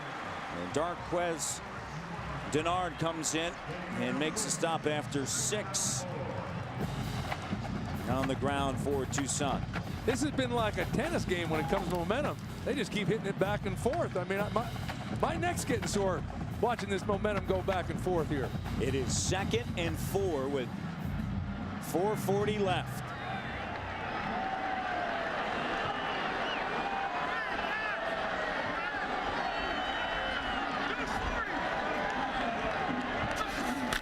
Robinson looks to get outside, and Danikas Allen comes in and makes a stop.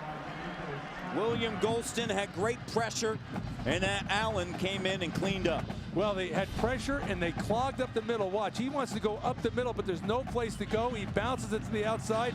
Here's Danikas Allen scraping outside, making the play. Tackle for a loss.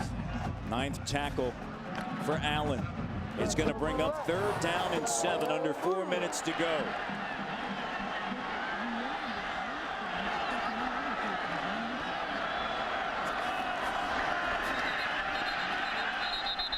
Flags down. And I believe it's going to go against Michigan. False start. Offense, number 21. 5-yard penalty. The down remains 3rd. Roy Roundtree. Well, they had 3 receivers set to the right in a straight line stack position, and Roundtree started in motion toward the line of scrimmage before the ball was snapped. 4th penalty for the Wolverines. See it right there, going in motion toward the line of scrimmage. So it brings up 3rd and 12.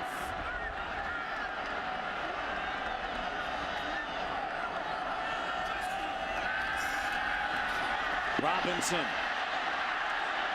Robinson to the end zone, batted away by Adams, and a flag back by the pocket. Kyler Ellsworth linebacker was right there next to Robinson. Golston's clapping again. I guess that's good for Michigan State. Holding, offense number 73. 10-yard penalty. Repeat, third down. Holding against Michigan, and that backs it up once again with 3:21 remaining. And it's right there. Number 75, Michael Schofield. Michael Schofield, they got He brings down Ellsworth. And what's important about that, it was third down, it was incomplete, but with the penalty now puts him out of field goal range.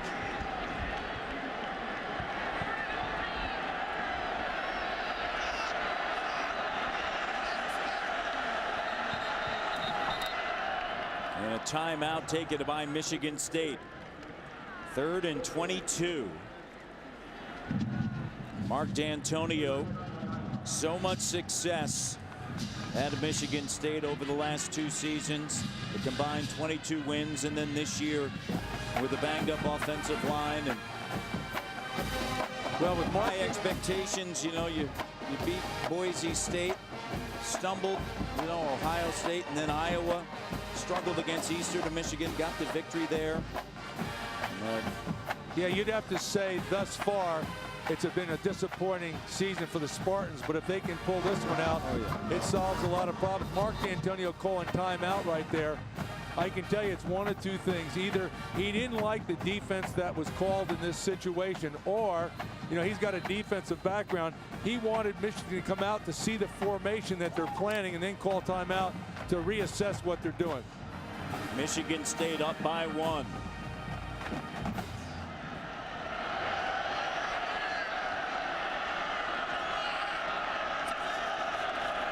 Robinson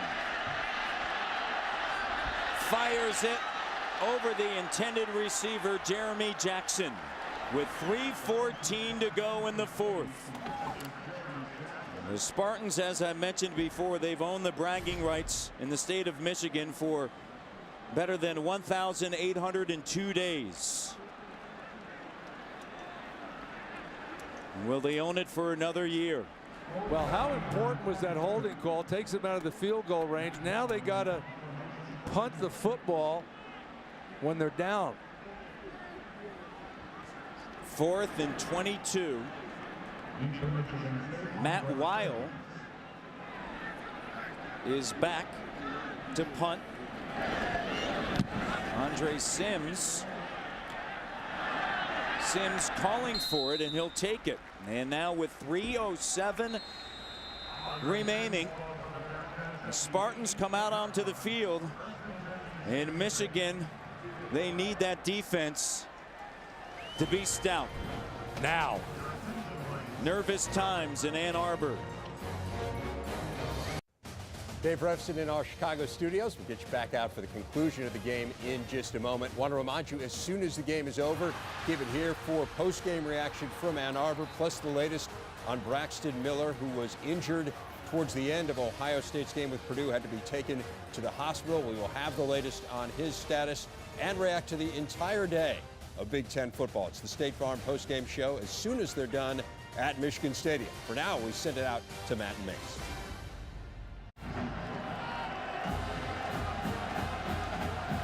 3:07 remaining here in the 4th quarter. Brady Hoke with the headset on here in the 4th quarter. Michigan State up 10-9, 3:07 to go. Bell brought down. Under 3 minutes remaining. Today's Verizon Key Connection. Maxwell and Burbridge. Maxwell 20 for 32, and Burbridge has had a stellar afternoon.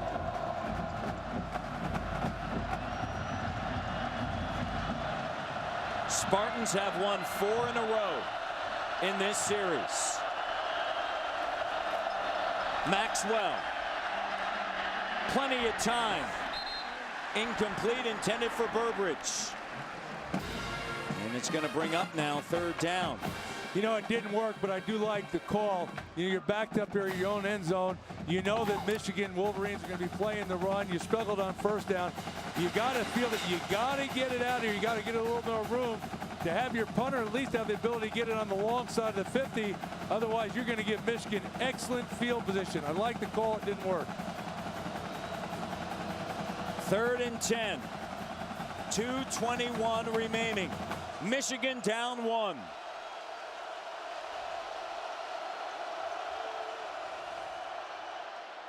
Caper loses the football. Scrambling for it. The pass was complete. And Michigan stayed with the football with Burbridge right there. And it's going to bring up 4th down now. Well, the defense did their job, as you mentioned before. They had to stop them and stop them quick because the clock is running. 2:11. They couldn't give up some 1st downs. They got the job done.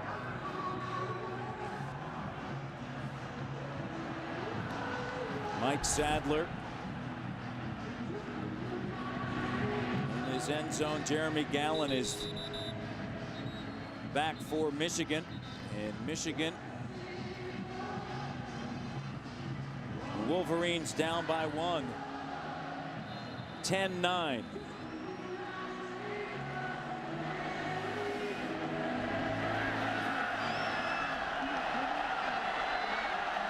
Gibbons, Weil had one earlier.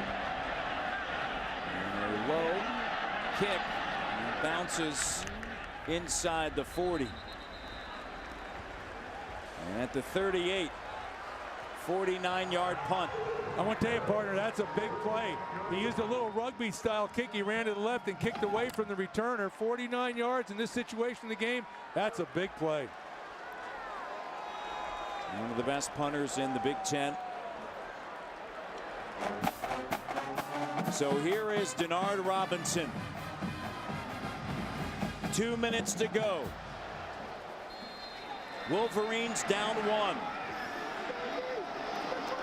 1st and 10. Robinson. Handoff. Vincent Smith. Smith has a 1st down. And he's knocked down at the 50. They're going to spot it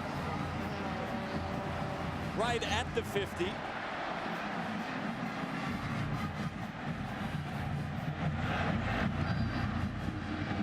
.145 remaining. Robinson gets stacked up and dropped for a loss. Golston and Allen there. Well, Golston ran way up in the backfield, deeper than the quarterback, which gave Robinson the lane. Credit to Nikos Allen. Great play, kept him inside and made the tackle. 2nd and 10. Flag down. Robinson trying to get outside, and the Wolverines penalties here in the 4th quarter. I think this might be on Golston. Number 2.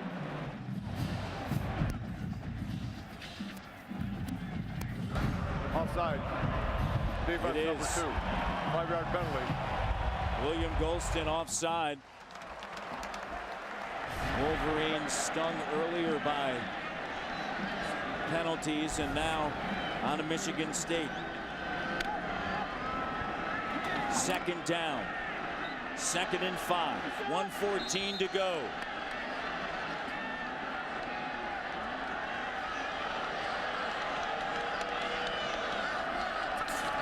Trying to get into field goal range at the very least. Underneath Smith. And the pass is caught. Gibbons is 2 of 2 on the day from 24 and 21. Weil hit a 48-yarder. It's 3rd down and 2.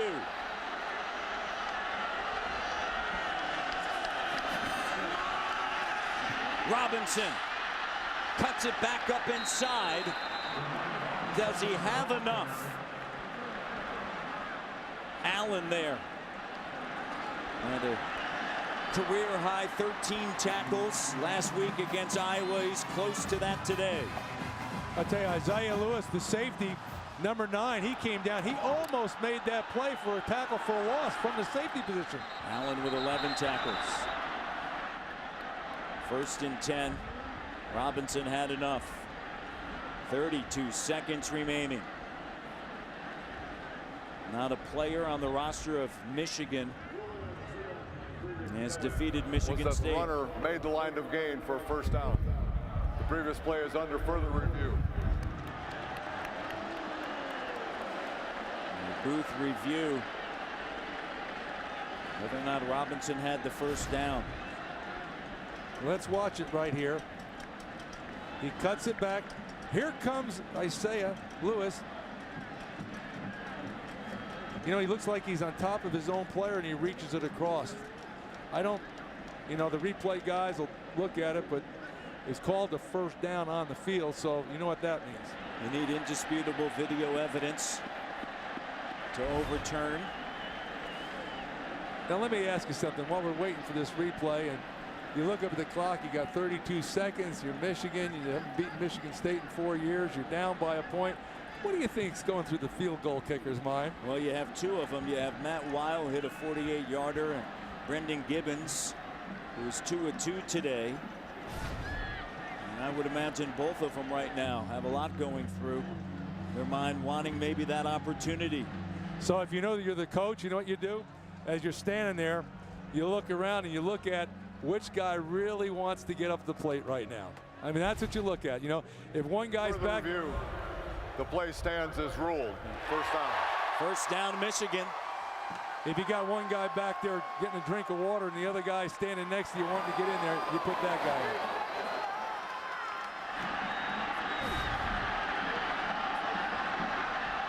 There's the first down for Robinson and the Wolverines. Spartans lead 10-9, 32 seconds remaining. Robinson with time, batted, and then caught, and they lost yards. Pass complete to Fitzgerald Toussaint. Allen right there. It's going to be 2nd down, 18 seconds remaining. Well, the important thing right here, when you're looking at a field goal possibly this long, every yard counts. I mean, you don't even want to catch that ball. No. Spartans have done a great job getting their hands up and knocking passes all day, deflecting passes of Denard Robinson.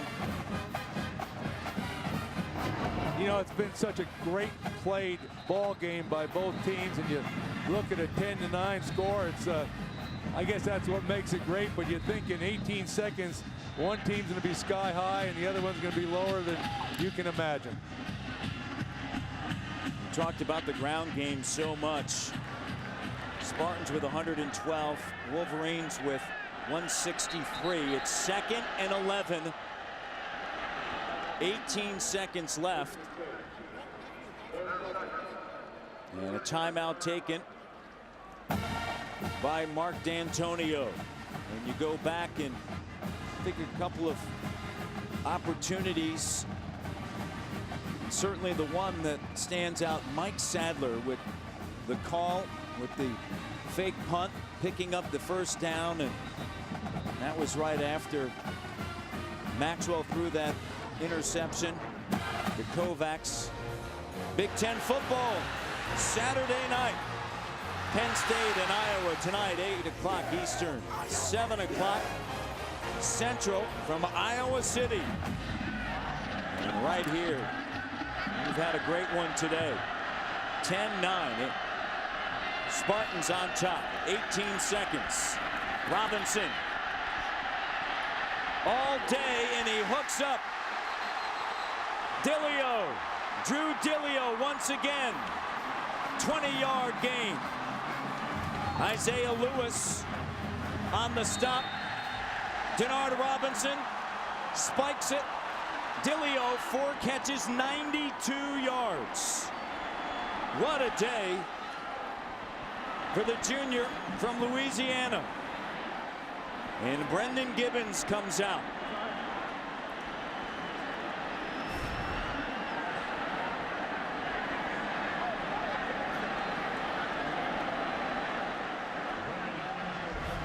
Last time Michigan defeated Michigan State, November 3rd, 2007. Timeout taken by Michigan State. Andrew Maxwell trying to keep the streak alive of 4 straight. Michigan State has never won 5 in a row. Now, partner, when we started this game, and you thought about all the possible names that would come up big in this game, was Drew DeLeo one of them? I mean, no disrespect to the young man. He's had a But what a game that he's had. He has been outstanding. Catch up on all of today's Big Ten football as Dave and the gang bring you a wrap-up on all of today's action after the game with the State Farm post-game show. And here's the ball game. 38-yard attempt. Gibbons. Gibbons. It's good. Wolverines 12. Michigan State 10. 5 seconds remain.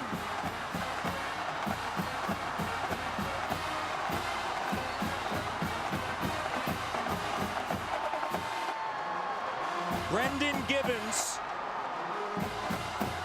nails it.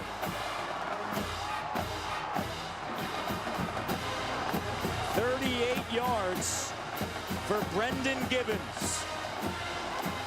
Penalty markers down with the celebration that ensued after Gibbons made the field goal. You know, you talk about what do you expect those kids to do out there? You know what I mean? They haven't beaten Michigan State in 4 yards. The guy kicks the field goal, and they run on the field to congratulate him, and they get penalized. I understand what that excessive celebration penalty is putting him, and these guys are doing all that Mickey Mouse stuff in the end zone, but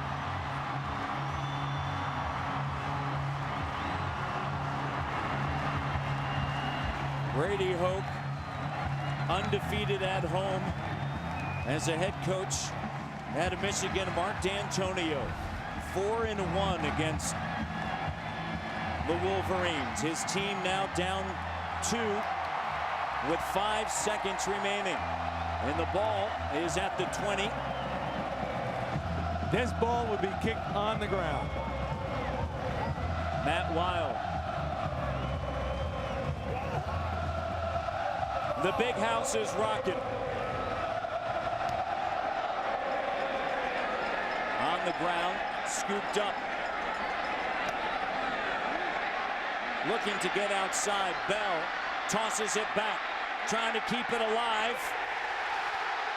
Still alive. Benny Fowler falls on it, and the Wolverines win. Michigan takes it for the first time since 2007. The Wolverines beat the Spartans 12-10 on the left foot of Brendan Gibbons.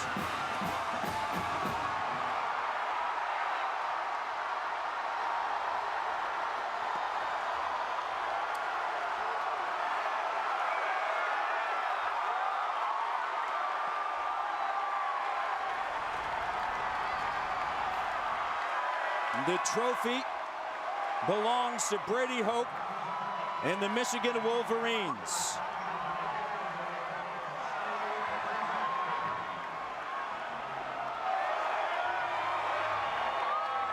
Great game here. That is an understatement. I want to tell you, this was Big Ten football at its finest. A good, clean, hard-hitting game. You got to credit both teams. Let's go down to Jay Lehman. Jay? Coach Hope, 5 years it's been since the Wolverines have won. How does it feel? Well, it'd be great to get Paul Bunyan back where he belongs in Ann Arbor. And, you know, the kids played hard the whole game. A lot of different ups and downs on both sides of the ball, but I'm so excited for our seniors, number one, because they hadn't beaten these guys. What thing are you most proud of when it comes to your team today and their performance? Just how they kept getting after it. They kept fighting. You know, we didn't play perfect at all. We made some mistakes in there, but they kept going. I mean, they kept going. They kept fighting. Congrats. Thanks, Joe. Michigan has won 900 games in the history of this outstanding football program. Denard Robinson and the rest of the Wolverines can now say that they have beaten the Spartans. Drew Dillio, you want to talk about a game changer? He is a John Deere Gator game changer. 4 receptions, 92 yards, and this one, the biggest of the day. Yeah, and when the game was on the line, don't forget, someone had to throw it to him. Denard Robinson, who has never beaten Michigan State up until today.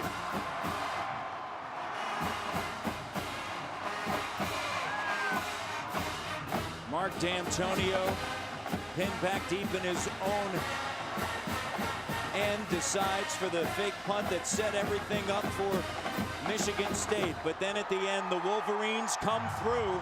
Gibbons makes a 38-yarder to win the game with 5 seconds left. There it is. The Wolverines win it for the first time since 2007. They beat the Spartans. Brady Hoke still undefeated at home. Spartans lose, Wolverines victorious, and Paul Bunyan belongs to Michigan in Ann Arbor from the Big House. So long, everyone.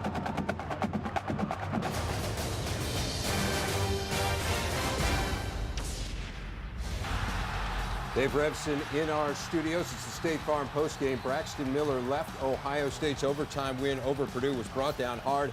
Had to be taken to the hospital for tests. He has been cleared, though. He was examined at the hospital, checked out, symptom-free of all ailments, and is in the process of being released. So that's certainly very encouraging news. As we welcome you in to the State Farm postgame, great to have you with us after a thrilling game in Ann Arbor. Dave Revson, Chris Martin, Jerry DiNardo, Howard Griffith. I mean, the guys were saying it out there, this was Big Ten football. This was hard-hitting football. It was a street fight. I mean, you look at it, Michigan, they had their fists balled up, and they fought to the end. It was the definition of determination, the definition of will, and the desire. They really brought it, but they fought to the end. It was also the definition of an ugly win, but for Michigan, that was probably the prettiest ugly win they've ever had. It was an incredible game. Denard Robinson at the end is amazing. He made that throw. Yeah, you think about what the plays that they had to make at the end is something that we're not accustomed to seeing. Usually they make those kind of plays with their feet, with their legs, running the football, but he comes up with his arm. I mean, to be put in a position like that against this defense that had given up just 2 offensive touchdowns in nearly 5 games, and to put together a drive like that, Michigan, for the game-winning field goal, very impressive indeed for the Wolverines. Let's check out the highlight of this game, and we start with Denard Robinson trying to beat Michigan State for the first time in his career. Second quarter on a 3rd and 6. It's Robinson to Drew Dillio, who would be one of the big stories in this game, 22 yards. And then later in the drive, on a 1st and 10, Fitz Toussaint did not have a great game, just 52 yards, but got 38 big ones here. Would lead to a Wolverines field goal, 3-0 lead. Again, field goals were the story for Michigan. They were up 6-0 at the half. To the 3rd quarter we go. Michigan State, Tony Lippett, the little trickery there, takes it 10 yards down to the 2. And on the very next play, the Spartans get the touchdown. Andrew Maxwell off play action finds Paul Lang for the TD. Extra point puts Michigan State on top by 1. Later in the 3rd, same score on a 3rd and 4. Jordan Kovacs, the former walk-on, coming up with the interception. It's a tough day for Maxwell.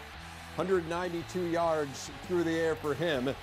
Would lead to another Michigan field goal. Wolverines up 9-7. To the 4th quarter we go. Still 9-7. It is Maxwell. Penny Fowler with a great catch.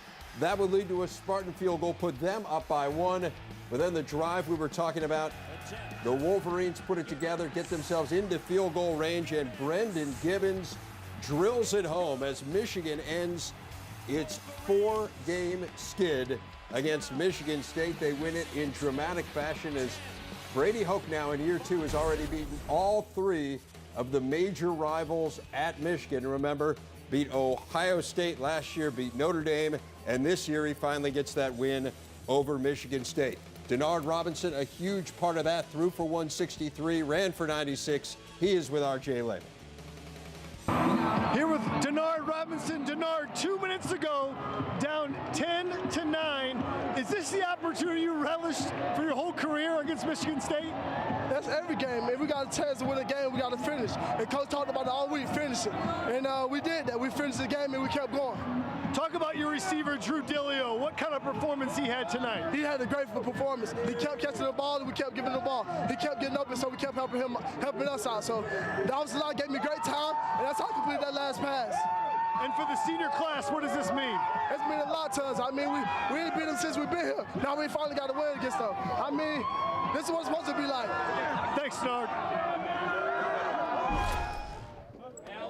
And the spoils of victory going to Michigan as they reacquaint themselves with the Paul Bunyan Trophy. Remember, none of these players, as you well know, have ever had possession of this trophy. It's been in East Lansing their entire careers, and now Paul Bunyan is going to stay in Ann Arbor after Michigan pulls it out in dramatic fashion by the final of 12-10. And look, Denard Robinson was great on that last drive, and we'll certainly talk about that. But ultimately, Howard, this is a game that was won, whoever would have won it. It was a game that was won by the defense, and it turned out to be Michigan. No question about it. We've talked about just how improved this defense has been, and they really showed that today by really containing Le'Veon Bell, and that was going to be a big part of the game plan, make Michigan State one-dimensional. And they did a good job here of just stringing out the toss, and that's what you have to do. This goes for no gain. I formation once again, trying to find a cutback lane, nothing really there. Bell gets it one more time. Off tackle, they just step up and make the play. Le'Veon was 26 carries for 68 yards today. That was outstanding, and the team only rushed for a team high of 112 yards. And conversely, Howard, on the other side of the ball, when you look at the offense, what was interesting is Denard wasn't throwing from clean windows. In fact, Michigan State did a nice job getting in the throwing lanes, batting a lot of balls down. But when he had to make the throws, he was able to make the throws. And he was able to find Drew Dillio, who was absolutely superb in this ball game. He's a tough cover. He was able to tear apart the defense by sitting in the zones, often over the middle. He would go up and catch balls outside of his frame, which helped out Denard because sometimes they weren't perfectly accurate. And I thought that was a big play. So when you look at it, 4 catches for 92 yards, especially when he had to have it on that last drive, absolutely phenomenal for Michigan. Yeah, I mean, great win for Michigan. And Howard, as you said, it started on defense. And both sides played really outstanding defenses. Mark D'Antonio took a chance with the fake punt. That worked out. That kept Michigan State in the game. But for Michigan to come back and win this one the way they did, I mean, this would have been 5 in a row if Michigan State would have held on, as we all know. And we talked earlier in the pregame, Michigan State's had the better program in the state of Michigan over the last 4 or 5 years. This could be the beginning of the swing the other way, although it's still mid-season. There's a lot of recruiting to go on. But the intensity of this rivalry, I know everyone talks about Ohio State and Michigan. It's hard to imagine another rivalry more intense than this in the conference. Well, it's really become that way here over the last 5 years. It's been the rhetoric. It started with Mike Hart and little brother, and certainly Mark D'Antonio has poured some fuel on the fire with some of the comments he's made. But it's gone back and forth, and it's been a lot of fun. I mean, it is great to have really good, intense rivalries in this conference. And you were talking about in the pregame, Coach. I mean, more often than not, Michigan had dominated this series, certainly since Bo Schembechler got there. And so now to have Michigan State as a very viable factor, a team that had beaten them 4 straight years, that is part of what has amplified this rivalry. Again, plenty more on the post-game celebration coming up from Ann Arbor. We will get you back out there. More reaction from the victorious Wolverines. Also, lots more on the Braxton Miller injury, and we'll show you a dramatic finish between the Buckeyes and Purdue. And the team Michigan plays next week, Nebraska, in a real dogfight right now in Evanston against the Wildcats. Highlights of that game coming up on the State Farm postgame. The football postgame is brought to you by Buffalo Wild Wings, your destination for Big Ten Network games.